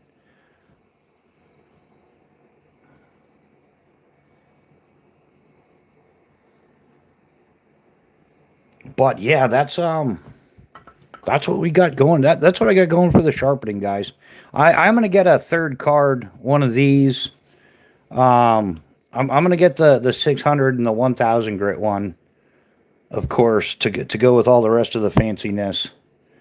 But that stuff goes in my chest rig. But Danny, what's helping? And man, welcome to the chat. How goes it with you tonight? I just decided to do another one. I missed you guys so much. And my day just isn't complete without hearing about Cannon's corgi. just there was something missing. I'm like, oh, I wonder how Cannon's corgi's doing today. Hopefully it's hasn't bitten anybody's ankles. Would hate to have that thing put down. And you got to find some toddler to step on it. That's just evil there. Who says these kind of things? You can't. Life is better unedited, isn't it? Yeah. All quiet, just having a joint. Hell yeah, man. Roll one up, relax, have a good time, man. There's man, I'd much rather hang out with somebody smoking than drinking. I've seen tons of fights in my life, bar fights, and people having a couple of drinks too many at the bonfire, getting rowdy. But yeah, the only thing I've seen people do smoking is like they'll haggle over like, dude, you're gonna order the pizza. That last time I ordered the pizza, bro. No, you totally got to order the pizza, and don't forget the garlic knots and hot wings, dude. You forgot that last time. And that's why you need to do it this time. You got to prove yourself. That's the kind of conversation smokers have. Drinkers, they're just like, they look at somebody the wrong way and they're like, I'm gonna break your face, man. And then it just gets all violent and rowdy. And yeah, it turns into like a Hollywood bar scene. But you can't go wrong with that. No, that wasn't today. It was freezing. Things that didn't want to work and they were broke. It's complete snafu. Situation normal. All left up. I'm with you, Cannon. Yeah, I'll quite. Yeah, but that's yeah, that where you could even get like one of those rounder. Vargo's got some interesting little different sized titanium mugs and cups. I might get something kind of like a micro bush pot or something. Um, Danny, you're Ireland, right? Yeah, North Ireland. Just Mylar Mick is we call him Irish Joe. Maybe we'll call him Irish Danny. In fact, I was talking Irish John earlier on the phone, and that's nice. Modern interwebs. You can talk to somebody from Ireland absolutely free. Back in the day, I would call up my friends in England. This is like when I was in high school, and I wasn't on the phone very long, but they ended up charging it was like $50 or $60, and we're talking like 89, 90, 1989, 1990, not 80, but it was like $50 for a 15-minute phone call. The first time, my father was livid. He's like, "Are you kidding me? That's ridiculous. Like, you need to let us, let us know you're making these phone calls, and because that's kind of expensive." And he was really upset the first time. The second time, he came in. He's like, "Did you call your buddies in England?" I'm like, "Yeah." And he's like, "Okay." And I'm like, "Oh, you're not upset?" He goes, "Nope, nope." He goes, "I'm not paying for this one. This one's coming out of your savings account. You'll learn quick enough." So yeah, exactly. Ground fog, international calling cards. Man, back when I was in the army, we had call centers. Like you didn't have phones in like I think NCOs and stuff, senior NCOs were allowed phones, but we had call centers where you would give in and you'd show your ID, they'd write your name down, they'd give you a booth. You went and sat in this little crappy booth and yeah, you just made phone calls and you went over like hoping you had enough money to cover the phone calls. Who got the Funyuns? The Funyuns, man. I haven't had Funyuns in forever, dude. Up until you just mentioned that, I nearly forgot about their existence. Funyuns, man. You can't go wrong. But yeah, Danny, how are things in Ireland? Probably not as cold as they are here in the States. Actually, from what I can't, I don't know which part of Ireland Irish John is in. He just moved recently. Um, but yeah, luck of the Irish. It's funny. The Blarney Stone. Love the Blarney Stone. One of my life goals now is to go to Ireland, bust out my Helionox chair one because just it's like premium lawn furniture is what it really is. I don't want no Walmart furniture. So yeah, I want to bust out my chair one, set it up at the Blarney Stone, and watch all the tourist fools kissing it. That's one of my life goals now. I've already been rock climbing and skydiving. I'm too smart to ride a bull. 'Cause who does that in their right mind, right? But yeah, I would like to go and sit at the Blarney Stone and watch the silly tourists kissing the Blarney Stone, hoping to get the gift of gab. That's why you never bring your wife to the Blarney Stone. Like, I think most women are born with the gift of gab. It's not too bad over here. Nothing too bad weather-wise. Any opinion on walkie-talkies? Yeah, man, I think they're great. They extremely useful, especially the new the what was it, the GMRS. So you don't have to go through all the ham radio operators license and everything, and you can still get a remote amount of privacy on them. I had a set of Garmin's I used for paintball. I know it sounds goofy, but yeah, I had a set of Garmin's that were on the GMRS system, and yeah, they're great. I think they're extremely useful. We used to use them rock climbing too, because once you start getting stretched out there, you get a lot of space in between you. You're kind of like maxing out on the route, if there's a crosswind or anything, you can't hear anybody yelling. You can't hear. So yeah, we used a similar system rock climbing as well. But yeah, they're great. Multi uses, like tons of uses for a good set of we'll just and generalize them all and call them all walkie talkies. Short of getting into ham radios, I did have a ham radio operator's license. I don't even know how that works anymore. Like I'm not sure if I just gotta do like a recurrency exam or something, or I don't know. But yeah, I got my ham radio operator's license when I was in high school with the Civil Air Patrol. Yeah, you had to learn like Morse code and all that, which I can't remember any of it, but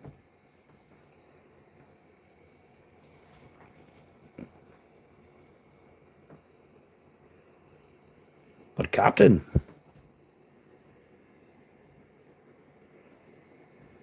So yeah, and I'm not sure if the comments slowed down that much, or is the YouTube lagging that much, or the not the YouTube, but it'd be the in general interweb. Yeah, everybody say hello if you're still here. Let's see if we can jam up the system. Or actually, we're coming up on that point anyhow.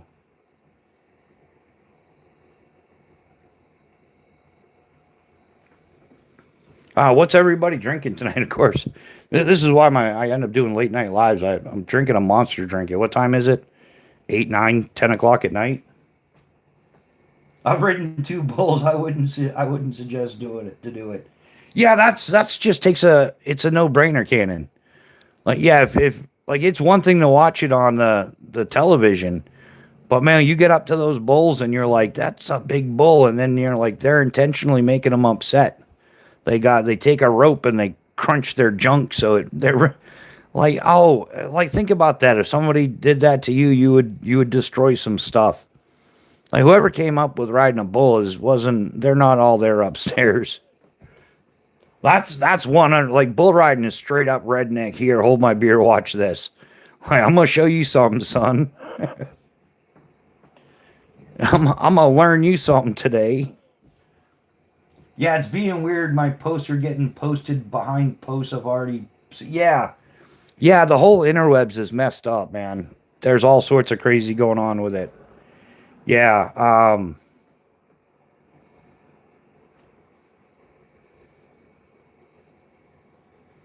Yeah. I don't know what they've got going on, to be honest.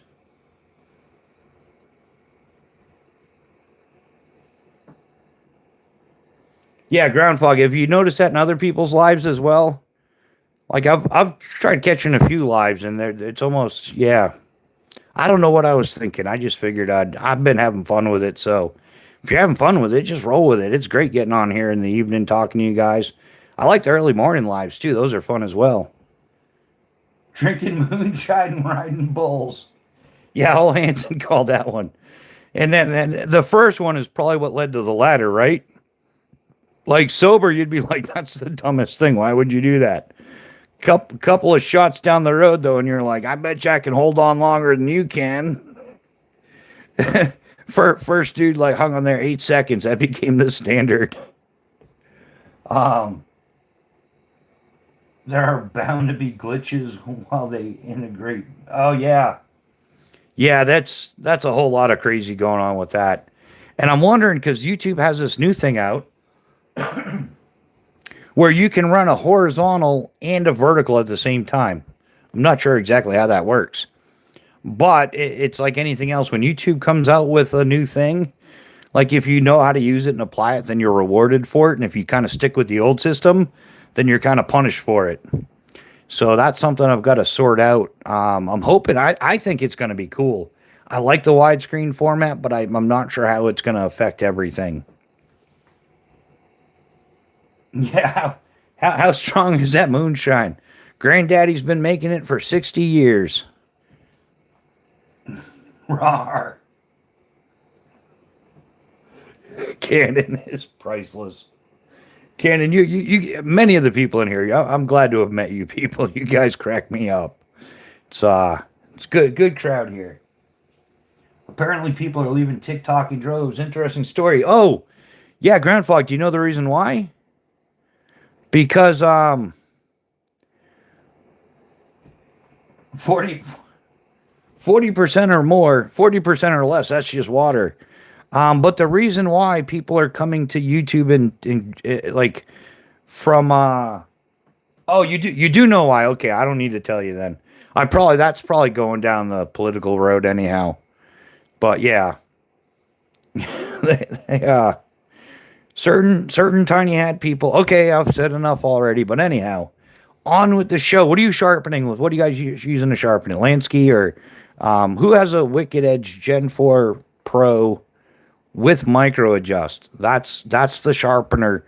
That is the grail of sharpeners. At least in my little world, it is.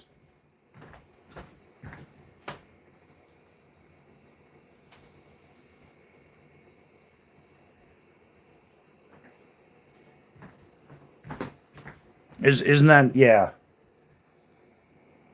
I'd love to try. I had some moonshine, but I don't. A couple years ago, it was like no, it's been more than a couple. Wow, I am getting old now. Hold on, let me do the math. Carry the one divided by two. Yeah, yeah, it was like 6 years ago. Wow, holy old guy. But anyhow, yeah, I was like but it was like purchased. So it wasn't like bought up. It wasn't bought out the back of the General Lee, that's for sure. Yeah, it was kind of like labeled and everything, so I don't even count it as real moonshine. Apple pie moonshine is, damn it, Cannon. It's an EMP.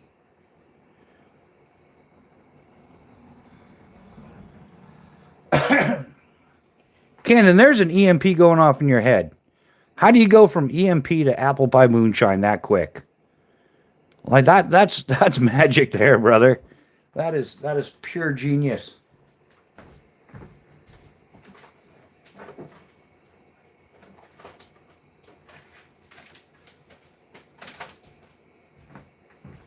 I was gonna give you some crayons, but I don't know where they are. The crayons are gone. We have 3 crayons that we keep for Cannon.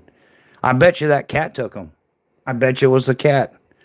That little bastard's trying to ruin everything in my life. I try to hook up the jarhead with some crayons for saying some funny, smart stuff, and his crayons are gone. This is just unacceptable. Fuck you, sir. Yeah, it's super. Apple. Now I'm going to have to try some. But before I do, I want Groundfog's phone number and I want Cannon's phone number. Because when I get wasted on the moonshine and start drunk dialing people, it'll be you two that are guilty. That's the other thing. People that smoke don't drunk dial their friends. Talking crazy stuff about this is all your fault. If it wasn't for bringing it up in the live chat, I'd never be falling down, stupor and drunk. It's all your fault. Boondock, New Hampshire. Somebody said moonshine. Boondock comes rolling in. Hey, Boondock, not just moonshine, but apple pie moonshine. That's the thing. That is, how are you doing, Boondock? Welcome to the chat, brother, man. Hopefully all is well in your world. How goes, hopefully you were north of most of this stuff. I don't think, up north didn't get as, I mean, you guys have gotten more snow, like, for the year, but I think this one here, New Hampshire Mountain Girl was in here. So, yeah. The cat put diesel in the gasoline car. Was the cat? Cats are the root to everything that is evil. I know this to be true. Or at least I'm trying to make it so that's how it is.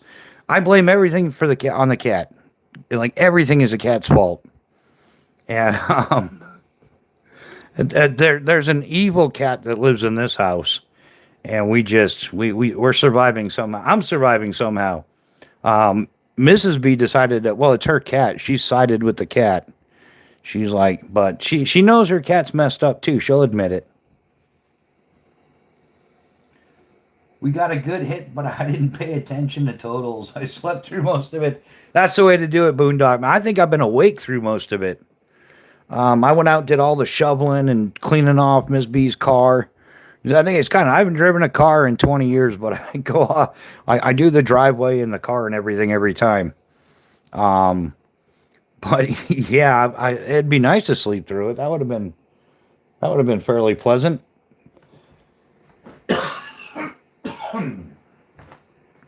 Dootin' dootin' doo doo. What's your favorite thing to take with you beside what is seen? Always take a knife, etc. But what's something that not most would think to take with you during traveling? Um, I what kind of traveling? That's kind of vague. Am I backpacking it? Am I biking it? The number one, I guess a lot of people think to bring it, but I like to bring a chair. Yeah, I'm all about having a chair to sit down. Like just set up a chair. I don't have to worry about some uncomfortable wet stump or some lumpy rock or something. So yeah, my absolute luxury item I'll bring with me just about anywhere. I don't care. The Graham weenies flip out like a whole Helionox chair one. You need to cowboy up, Buttercup. That's what I tell them. There ain't no room here for no Graham weenies. But yeah. As far as like it's not we're, we're required survival or something like that, like something I bring. Yeah, man, I would say the chair. I bring it backpacking. I actually bought it because I like to sit down. Like when I get a flat tire when I was bike touring, I like to sit down. It's so much nicer fixing a flat tire sitting down. Just every day, battery dead, tire blown, maybe no signal for fire. Well, I don't get where that's, yeah, the battery, I don't drive a car, so that's not going to happen to me. If my battery stops working, I got a major problem. That's a total engine failure. Call 911, tell them I'm having a cardiac. Um, well, that's okay. I existed long before a phone. Phone isn't part of my off the grid type thing, anyhow. Yeah, not really. I take an auger. That's a good one. Hacksaw. Make a small, quick. You can make a chair.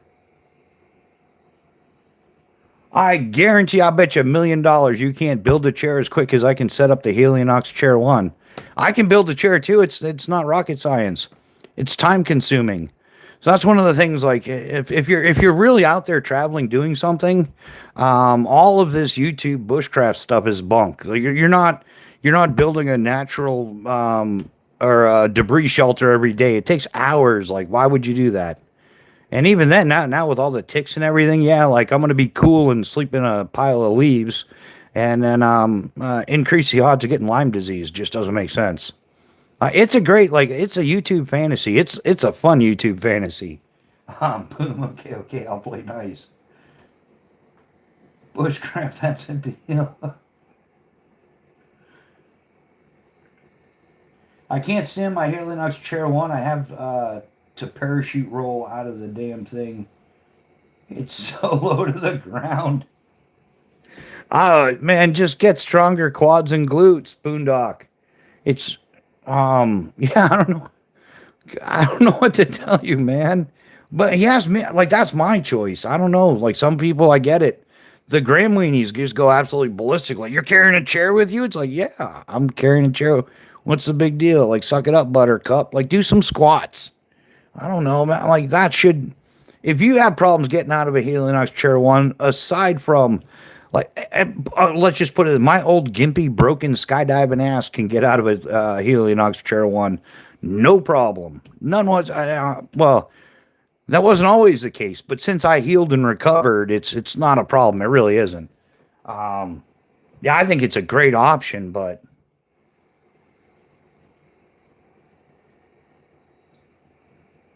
bad hip and knee, I can't sit on anything lower than my knees and stand up unassisted. I hate modern toilets. I have a chair 1 and 2. I love. Yeah, thanks, Palmer, with the assist, man. Thank you, brother, man. Yeah. I don't know. Yeah, I've got like my pelvis was put back together with like steel plates. I've got a titanium rod in my left femur. I've got like an entire, like the deluxe collector's edition erector set. Holds my body back together.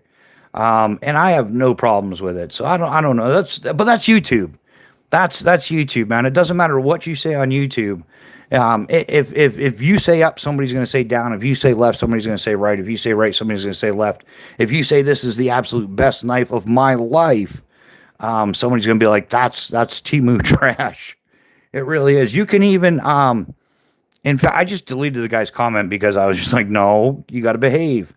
Because I asked at the end of one of my shorts, this was one I made a while ago. What is it you carry? You know, like, hey, what is it? This is what I'm carrying. What are you carrying? Instead, like, man, there's some dude had to give me the whole rundown of I'm carrying all the wrong equipment. I should get a smaller knife. I should do this. I shouldn't do that. And it's like, well, dude, I don't remember that being the question. It wasn't like, hey, what do you think I should do? But that's just the way the world works nowadays.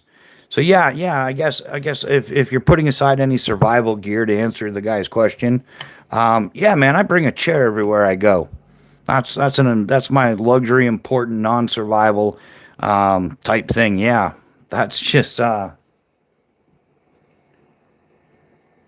don't get into a fight with a magnet.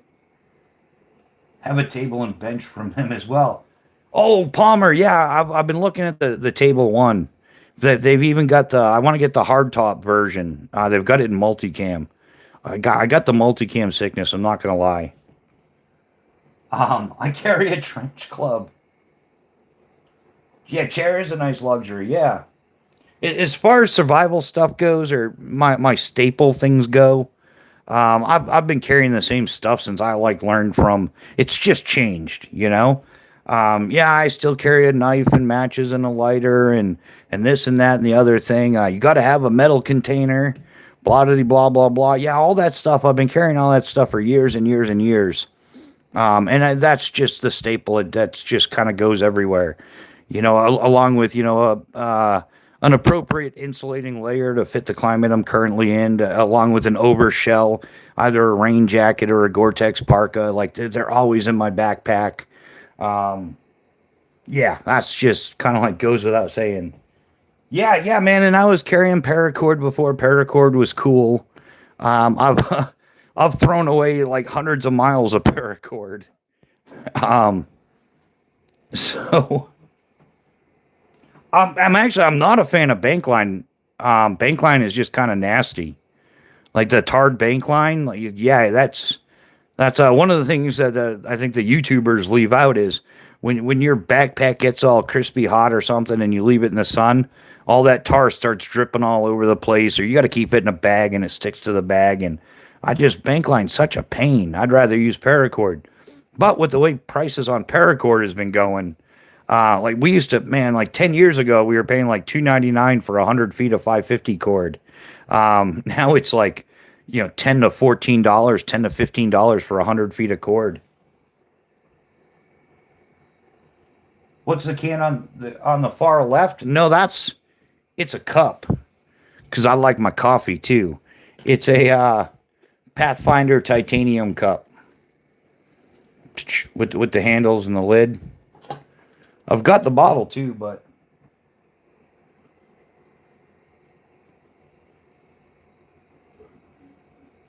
yeah, 550 is good for hammocks. It's good for a ton of stuff. Just the price of it's gotten to be. I'm gonna have to start like saving up my nickels and dimes. You can't say pennies anymore; those have been discontinued. Um, yeah, I'm gonna try to get me like a couple of thousand foot spools of paracord and probably get a couple different colors of 550, 275. I love 275 paracord. It's great. Great for guy lines and just simple stuff, clotheslines and everything. Like, how strong does it have to be? A bear hanging bag. I've been using 275 pound instead of 550 for most of my uses lately. Yeah, I started doing the same thing. The only thing I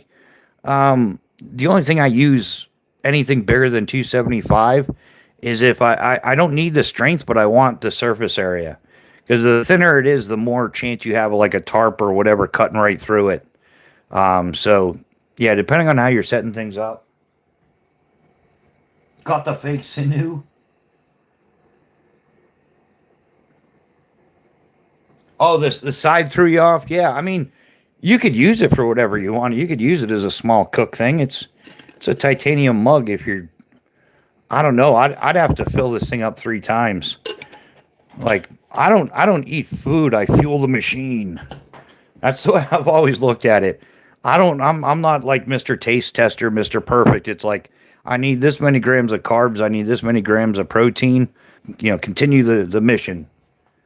Um yeah, some of the landscaping builder marketing lines are decent as a bank line substitute. Yeah, yeah, they are. Yeah. Yeah, I don't know what it's rated, but it's strong as hell. It Canon, those all those squiggly lines and shapes and everything like that on the side, those are what like we call those letters and numbers. And if you put letters together in a group, you can sound out the words. It's magical, man. I thought the handle was an opening. No, yeah. Depends on who you buy it from. Some of it's made in the U.S. Some of it is not made in the U.S. Some of it's made in Dragon Country. But if you, I go through Atwood Rope, and they're 100% made in the U.S. So that's what I go with.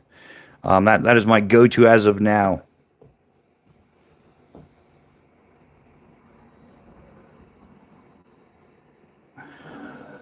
Um, okay, and it's like it's so magical. The more you know.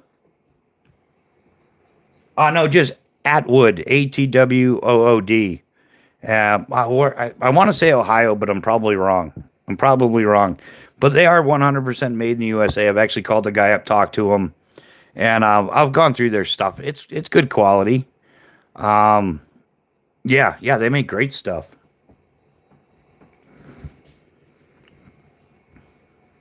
And I've probably I've probably inspected more feet of paracord than the people at Atwood, like on a professional level.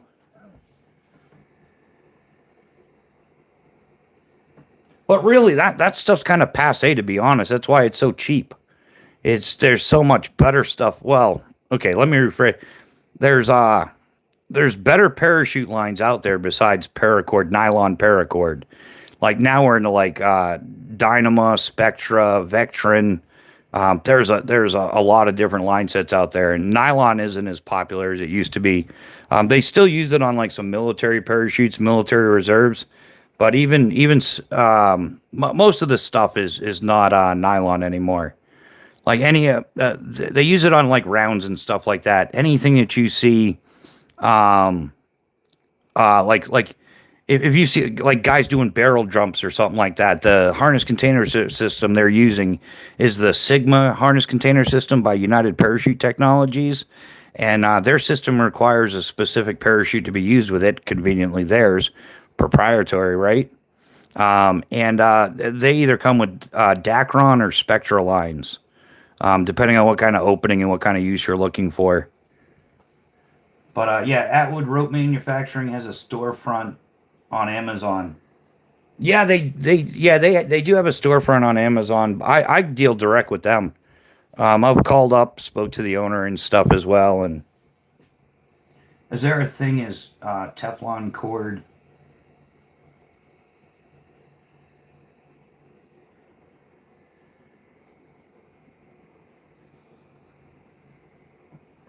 Teflon is more like a treatment. They don't make nylon fibers. Like you could treat it with Teflon to like make it like water resistant and everything, but it's not a fibrous product. It's different.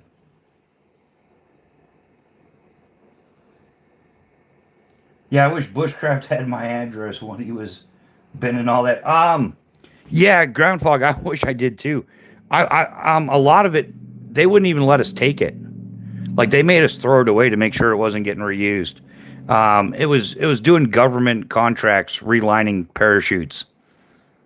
So we would remove the old line set because like a parachute roughly lasts 2,000 jumps. A line set 400 to 500 jumps. So you're gonna like replace the line set 4 times in the life of the canopy. So there's not very many military riggers, and quite frankly, most military riggers don't really know what they're doing. Um, so they hire out civilian subcontractors, and so I'd get contracted to do like like 2,000 reserve parachute like relines or something. So who makes bungee cord? I don't know who makes bungee cord, but that should be banned or regulated somehow. Yeah, I don't. I've never even looked into it. It's like extremely dangerous, unregulated sport, hobby, whatever you want to call it. Um, yeah, if you've got a credit card, you can. There used to be like startup businesses like turnkey, like you get the harness, the bungee cord, and all this other stuff, a rope and some ascenders and everything, and blah blah blah. But yeah, that's why it's so dangerous. If you got a credit card, you can buy bungee equipment, open up a business. So, but if your math is wrong, that's how you ended up with so many people getting their skulls cracked open, or like people dangling by their feet in the water. Like, then it's very unhealthy activity. In fact, Petzl out of France, um, there were so many injuries happening in bungee cording because it gained popularity real quick. Petzl tried to jump on the bandwagon and make some money, and so they marketed their stuff to the bungee community. But so there were so many people getting hurt, and it became such a liability that Petzl offered a 100% buyback of anything purchased for bungee jumping. So if you bought their stuff like 3, 4 years earlier, used it for 4 years, you could turn around and they would give with no receipt. Just they know their stuff; it's all marked and everything. But they would give you 100% buyback, any condition, no questions asked, from the bungee community. Oh, cool, cool, Cannon. I'll definitely give you a call, man.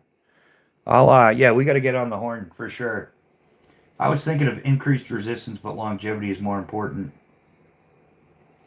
Yeah, go with Kevlar or something then.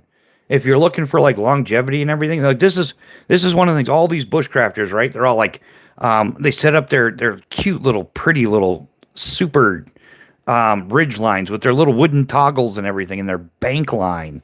The problem is when you start setting up your ridge line like that, um, you can set it up like 3, 4, maybe 5 times tops. And when you tension everything down, the bank line starts snapping. Use Kevlar instead of bank line, and it'll outlast the paracord. Um, what is the strongest cord on the open market? It's that's a long distinguished question there. Or the answer, what is the strongest cord on the market, on the open market? That's going to be a variable depending on like what diameter cord is it, um and what kind of weight is it holding? Is it static or dynamic? There's it's the right tool for the job is the correct answer. There is no one correct answer. Like, what's the strongest stuff in the world? Because it may have a static strength of, we'll say, like 10,000 pounds. So you can just hang 10,000 pounds on it and it'll stay that way. But if you shock load it at all, it's going to snap. So you've got other stuff that may only hold like 6,000 pounds. And we're assuming like same diameter cords and everything, but it can handle a dynamic. It's got some elasticity to it. So when it's weighted, it can stretch. It's not going to break. So you gotta figure out if it's a dynamic or a static use line first, and what its application is. There's no one answer to that question.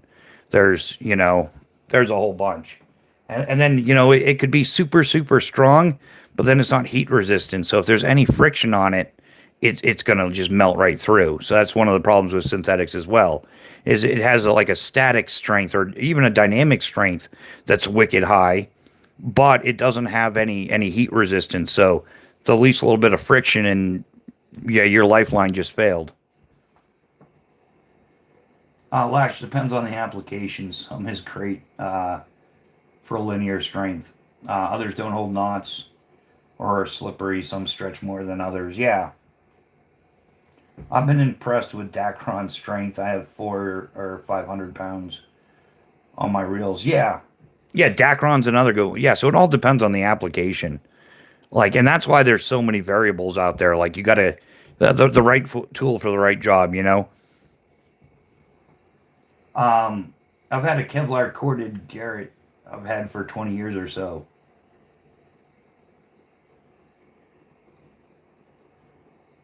Able to be used with levies to lift and a more tree trunk that weighs.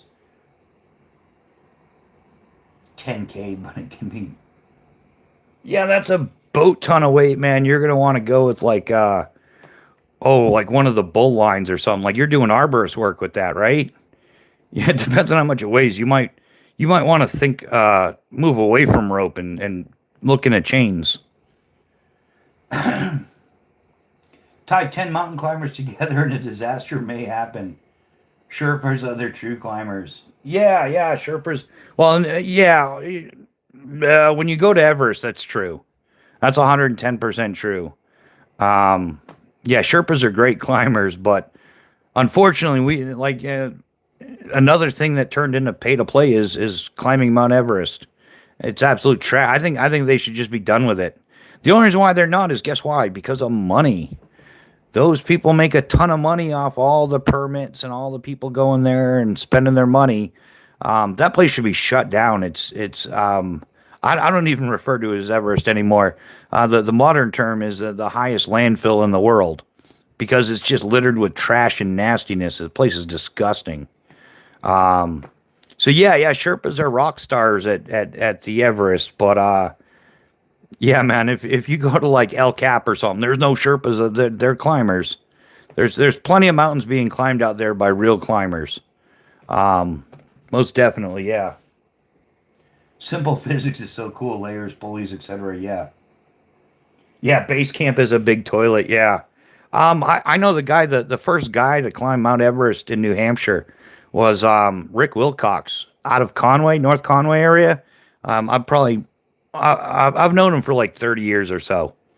And yeah, the other problem with Everest, and they never really figured it out, and I think this happened to this guy, is you're up there a little too long. You made it back, but you kind of you lost a lot of brain cells along the way, and you're never going to be right again. And I saw that firsthand.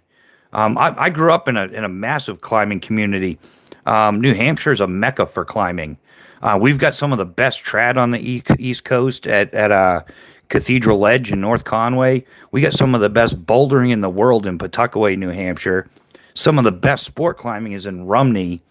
One of the first rock gyms to ever open up in the United States was opened by Jim Schimberg in Rumney, New Hampshire, called the Rock Barn.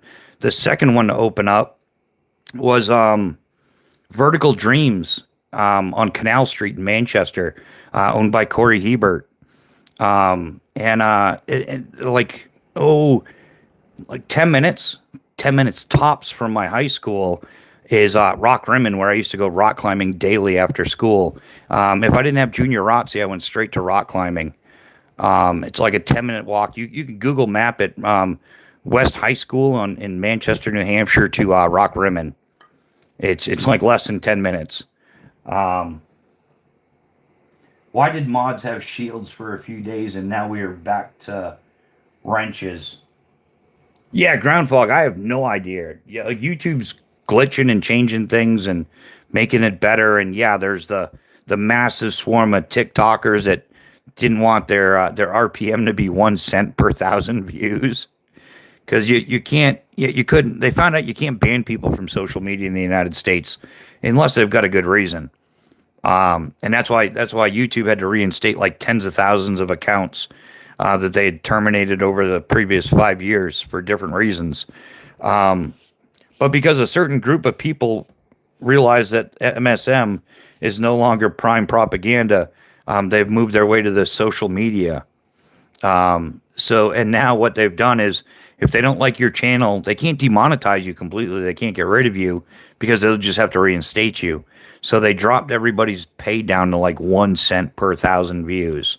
So now YouTube is trying to accommodate this mass rush of new content creators on the platform because it wasn't good enough when they were making bank on TikTok. So now they've come to YouTube because they basically they've been 99% demonetized. Ground fog indeed. Levers pulled from pressure from water, locking a dam, and wheels that have flaps to spin and control water flow.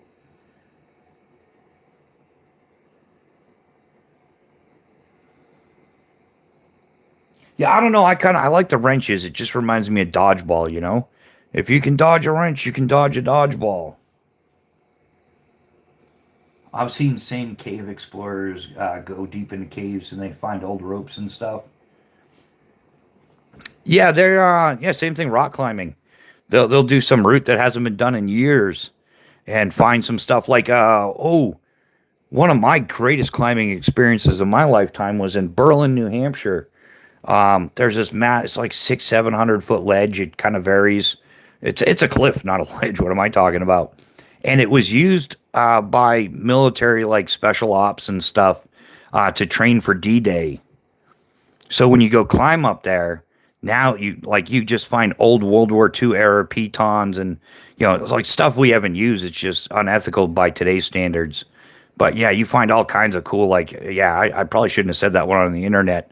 Somebody's gonna go up there and like clean it all out and sell it on eBay as like antique rock climbing gear for $1,000 a piton or something.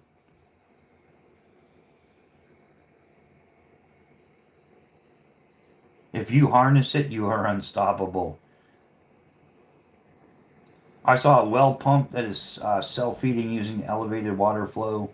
Once the system is loaded, it's self-powered. Cool shit for off-grid. Yeah, ground fog. I've seen those as well. Yeah, those are cool. Yeah, you usually got to bring a couple buckets of water to like top it off and get it going. Adam Hayes, channel member, longtime channel member, like 6-7 months now. Welcome to the chat. How you doing, man?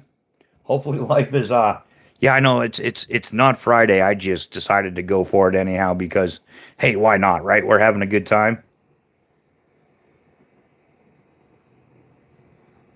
Rappelling I ever did was in Pennsylvania. Climbing I only ever did the wall. Sounds like a pump a higher volume going to lesser filling it up. But it never fills it up. It keeps flowing 6-7. Right on, Adam. How's your day, man? How are you doing in Pennsylvania? Did you dig out of the snow? You got everything going?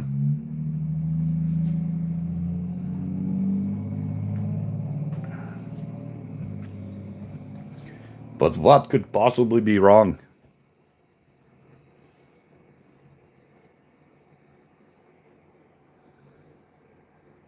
Oh yeah, yeah. There's been some stuff going around. In fact, it sucks.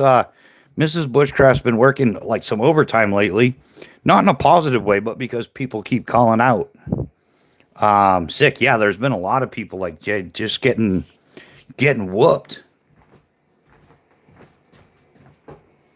We gotta do the OCD thing here. I've been looking at this stuff for like this is just a mess. This is unacceptable. We'll get it a little bit. It's not going to be perfect, but we'll get it a little bit better. Man, I should have known better. Like anybody own a black pickup truck besides me, like you're forever. It's never right. You know what I mean? And I think the background here, the black mat is just never. I don't know how it looks from your angle. This is where I got to get a camera that I can put out of focus so everything looks cleaner. Free soloing is mad. One day it all goes bad.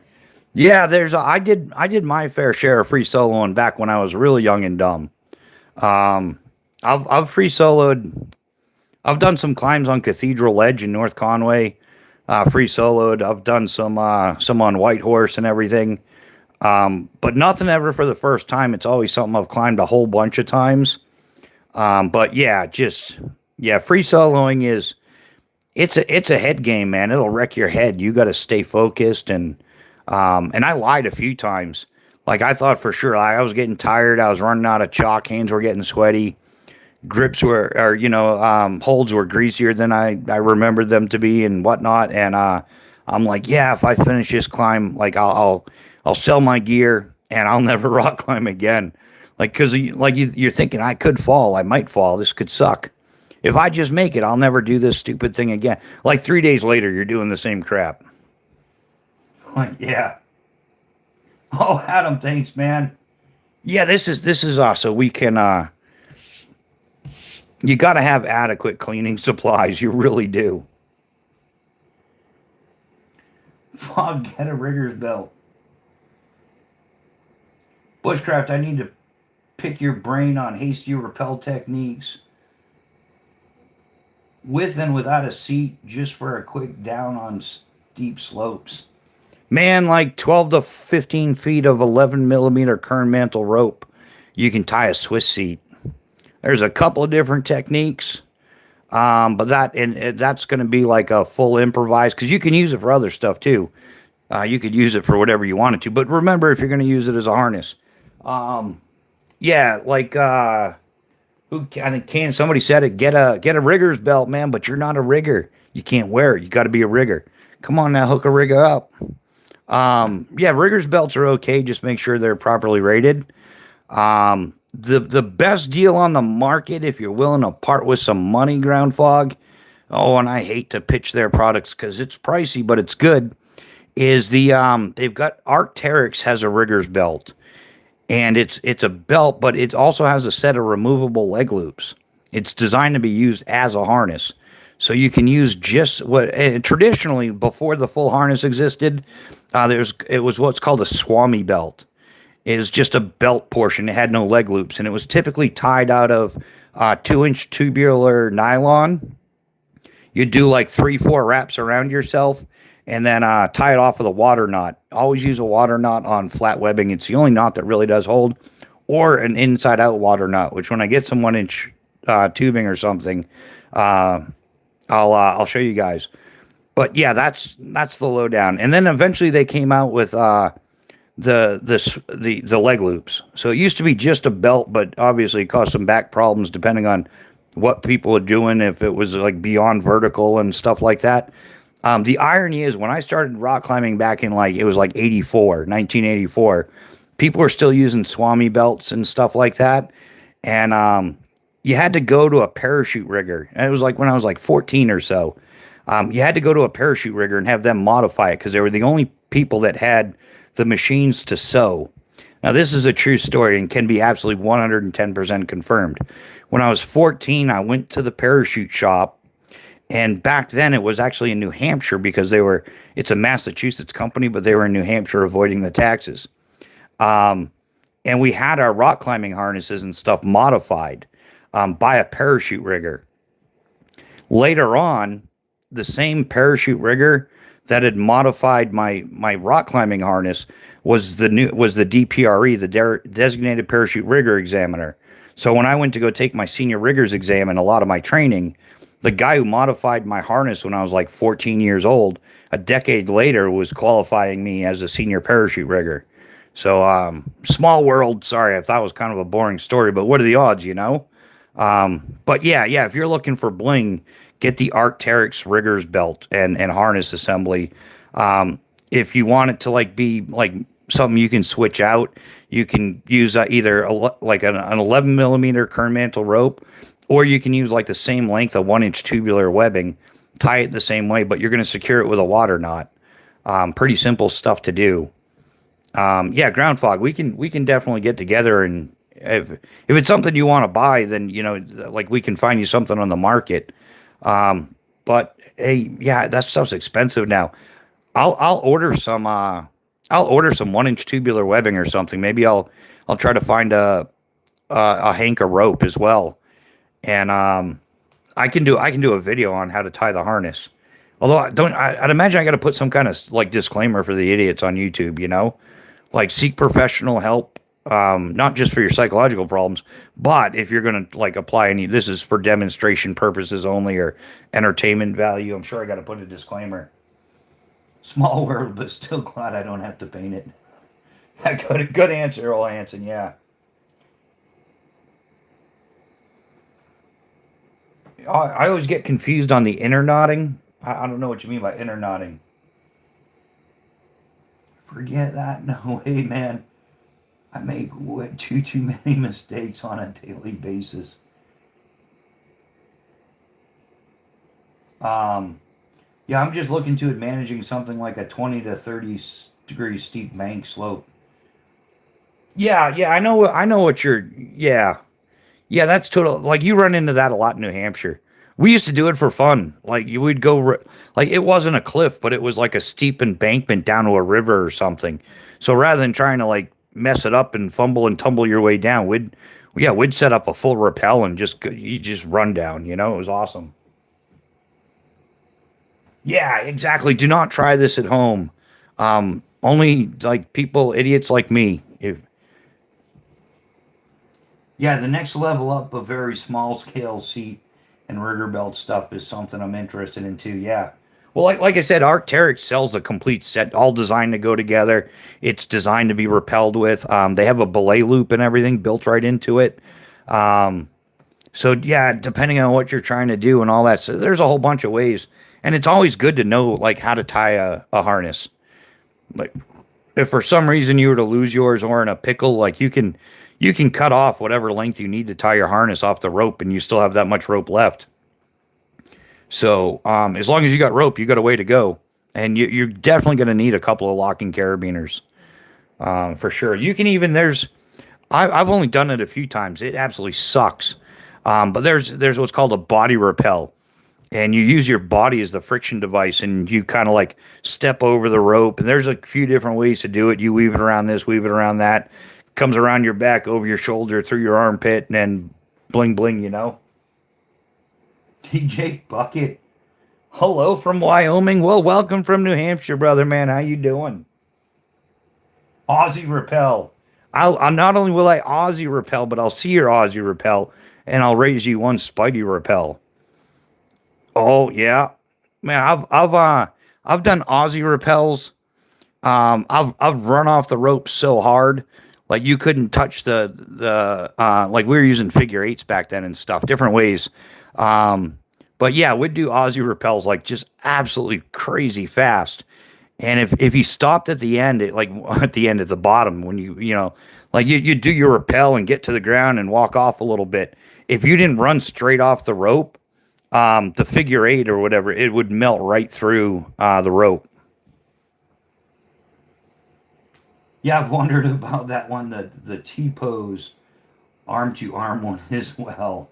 Yeah, there's a yeah, ground fog. There's a few different methods. Like anything, there's typically a few methods to get to the same spot. Like yeah, even tying knots, like there's different ways to tie the same knot. Um like I know three different ways to tie a butterfly knot.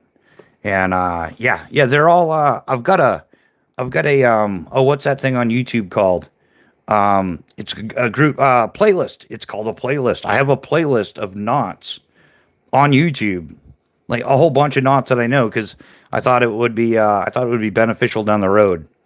Like one of the things that bugged me when I was watching some YouTube channels is they'll like every time they set up a tarp, it's like this is the trucker's hitch and this is how you tie the trucker's hitch. And it's like, all right, well I already know, you know, but and you end up watching the same knot. It's like every video the person made, it was like 2 minutes of tying the trucker's hitch. I'm like, that's annoying. So I figured rather than sitting there and showing everybody and getting all the different camera angles and doing the trucker's hitch every video I did, I would just do it at my own regular speed, non-instructional. And I would say if I would tell everybody like, hey, I'm using the trucker's hitch, and if you want to learn how to use it, I've got a short. And I think shorts suck. I know they cause the ADD and stuff, but in my head, if you're learning to tie a knot, you don't know how to tie it, the short is perfect. Like it's going to loop itself. So as you're learning to tie the knot, look at me, I'm Ricky Bobby tying a knot. You're like, oh, what do I do next? You can just kind of wait. It's only got like 30 seconds. It'll loop back around and you can like kind of get ready for it and, you know, get caught up again. Like I think it's a great way to learn knots, shorts. I hate to admit it, but but that's probably why my shorts didn't do so good. Like tying knots, like knowing knots would be useful. So that's probably why they don't get like, you know, 8 million views, you know, like if you hold your cat up and it farts in your old lady's face, you know you're getting 10 million views for that. But if you show somebody like a life-saving knot, like that gets 572 views in 2 years. Bushcraft is right. Body repel is absolutely miserable. Yeah. In fact, dude, I was so used to being on rope when we did the whatever it was, the like really wimpy height rappel tower for basic training and everything in the Army. I was like, come on, guys, this is just, you know, like, come on, like, where's the challenge? I ended up hanging out with those guys, and we were talking about like Spidey repels and Aussie repels, and we were doing all kinds of cool stuff. So it was a little different for me. All the first timers were like, "Oh no, I'm rappelling." It's like, dude, I've like done an Aussie rappel down a cliff over an overhang. In fact, I hope like some of this stuff I got to get out there, and just yeah, I'm gonna recreate some of these things. For sure, 100%. There's some crazy stuff in New Hampshire that I did as a teenager that would just be fun to go back and do again.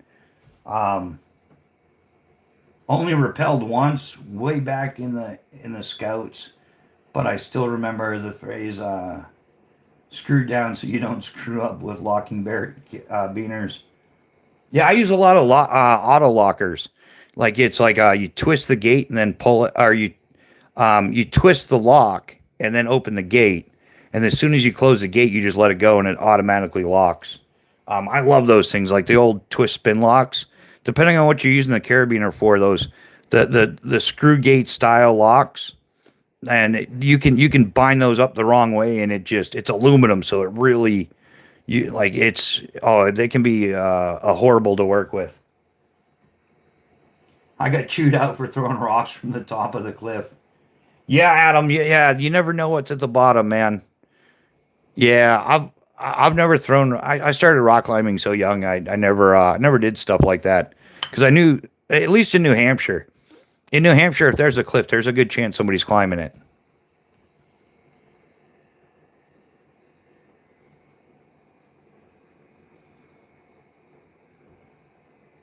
Yeah, the screw gates are the ones we used. People had a habit of screwing them open by mistake. Yeah. Well, and it's sometimes it's not even them doing it. It's if you're trying to do like a carabiner rappel or something, sometimes the rope will like as the rope's feeding through will rub against that screw gate and it just opens it right up. It wasn't, and in fact, I've like triple checked a screw gate to make sure it was locked, and then yeah, it ends up like rubbing against something the wrong way, and next thing you know, it's unlocked. So the auto lock ones are great, and they've got like double auto locks where there's like Petzl makes them. There's like a little button you have to push down in order to turn it and open it. So it's like a double lock. I can't remember all the names they call it. I've been out of that stuff for a little while, but people, yeah, I was jagged. Um, yeah, I think we were all doing extra stupid when we were 10. It's the normal thing to do. I think that's where they came up with the saying, boys will be boys. Why do women live longer? Well, come hang out with us for a couple weeks. You won't be asking that question anymore. But yeah, guys, we're at the 2.5 hour mark. So I was gonna do like another hour quickie like I did the other night, but damn, here we are again. But I'm gonna wrap this one up, guys. I'm trying to keep them to 2 hours ish. But I don't know. But I've been trying to do like I said, like instead of doing like an 8 to 10 hour live, I'll do a few more 2 hour lives because it just seems to make more sense. It's easier to carry a conversation for 2 or 3 hours at a time, than it is for like 8 to 10 hours. So, but yeah, hey guys, I want to thank everybody hanging out. Our longtime member here, Adam Hayes, is in here. Of course, Cannon and his little buddy Corgi. Mojo. It's Cannon and Mojo, the most vicious corgi the Marine Corps has ever seen. Ground Fog, always a pleasure, man. We'll definitely we'll have some conversations about harnesses and stuff. If I can order some materials, I'll crank out some videos on how to do that stuff. Super simple, easy to do, and yeah, I'm pretty good at instruction stuff like that. Palmer Conley, man, best of luck to you fishing, dude. May all your fishing dreams come true, dude. Yeah, marlin fishing, tuna fishing, and yeah, quality over quantity, right? When it comes to everything, including fishing tackle. Chaos Theory was up in here earlier. Boondock, always a pleasure to see you, man. Hopefully you're doing well. Did I miss anybody? I'm trying not to. Old Hanson was in here. I'm not. Yeah, he's still here. Yeah, boys climb trees to get better cell phone reception. Yeah, well, we didn't have cell phones back in the 80s and stuff, 70s and 80s. We climbed trees because it was a trip. But yeah, thanks for hanging out with us, everybody. Special thanks to our moderators for keeping the trash out. Although it's been pretty peaceful lately with the trolls. Maybe we finally scared them off. But yeah, and as always, guys, I hope you learned a little. If you didn't learn a little, I hope you laughed a little. And with a little luck, you laughed a little and learned a little something. Both is best. So, but we will catch you guys on the next one. Everybody have an awesome night. Be safe out there. Keep it real. We'll see you on the next one. Good night, everyone.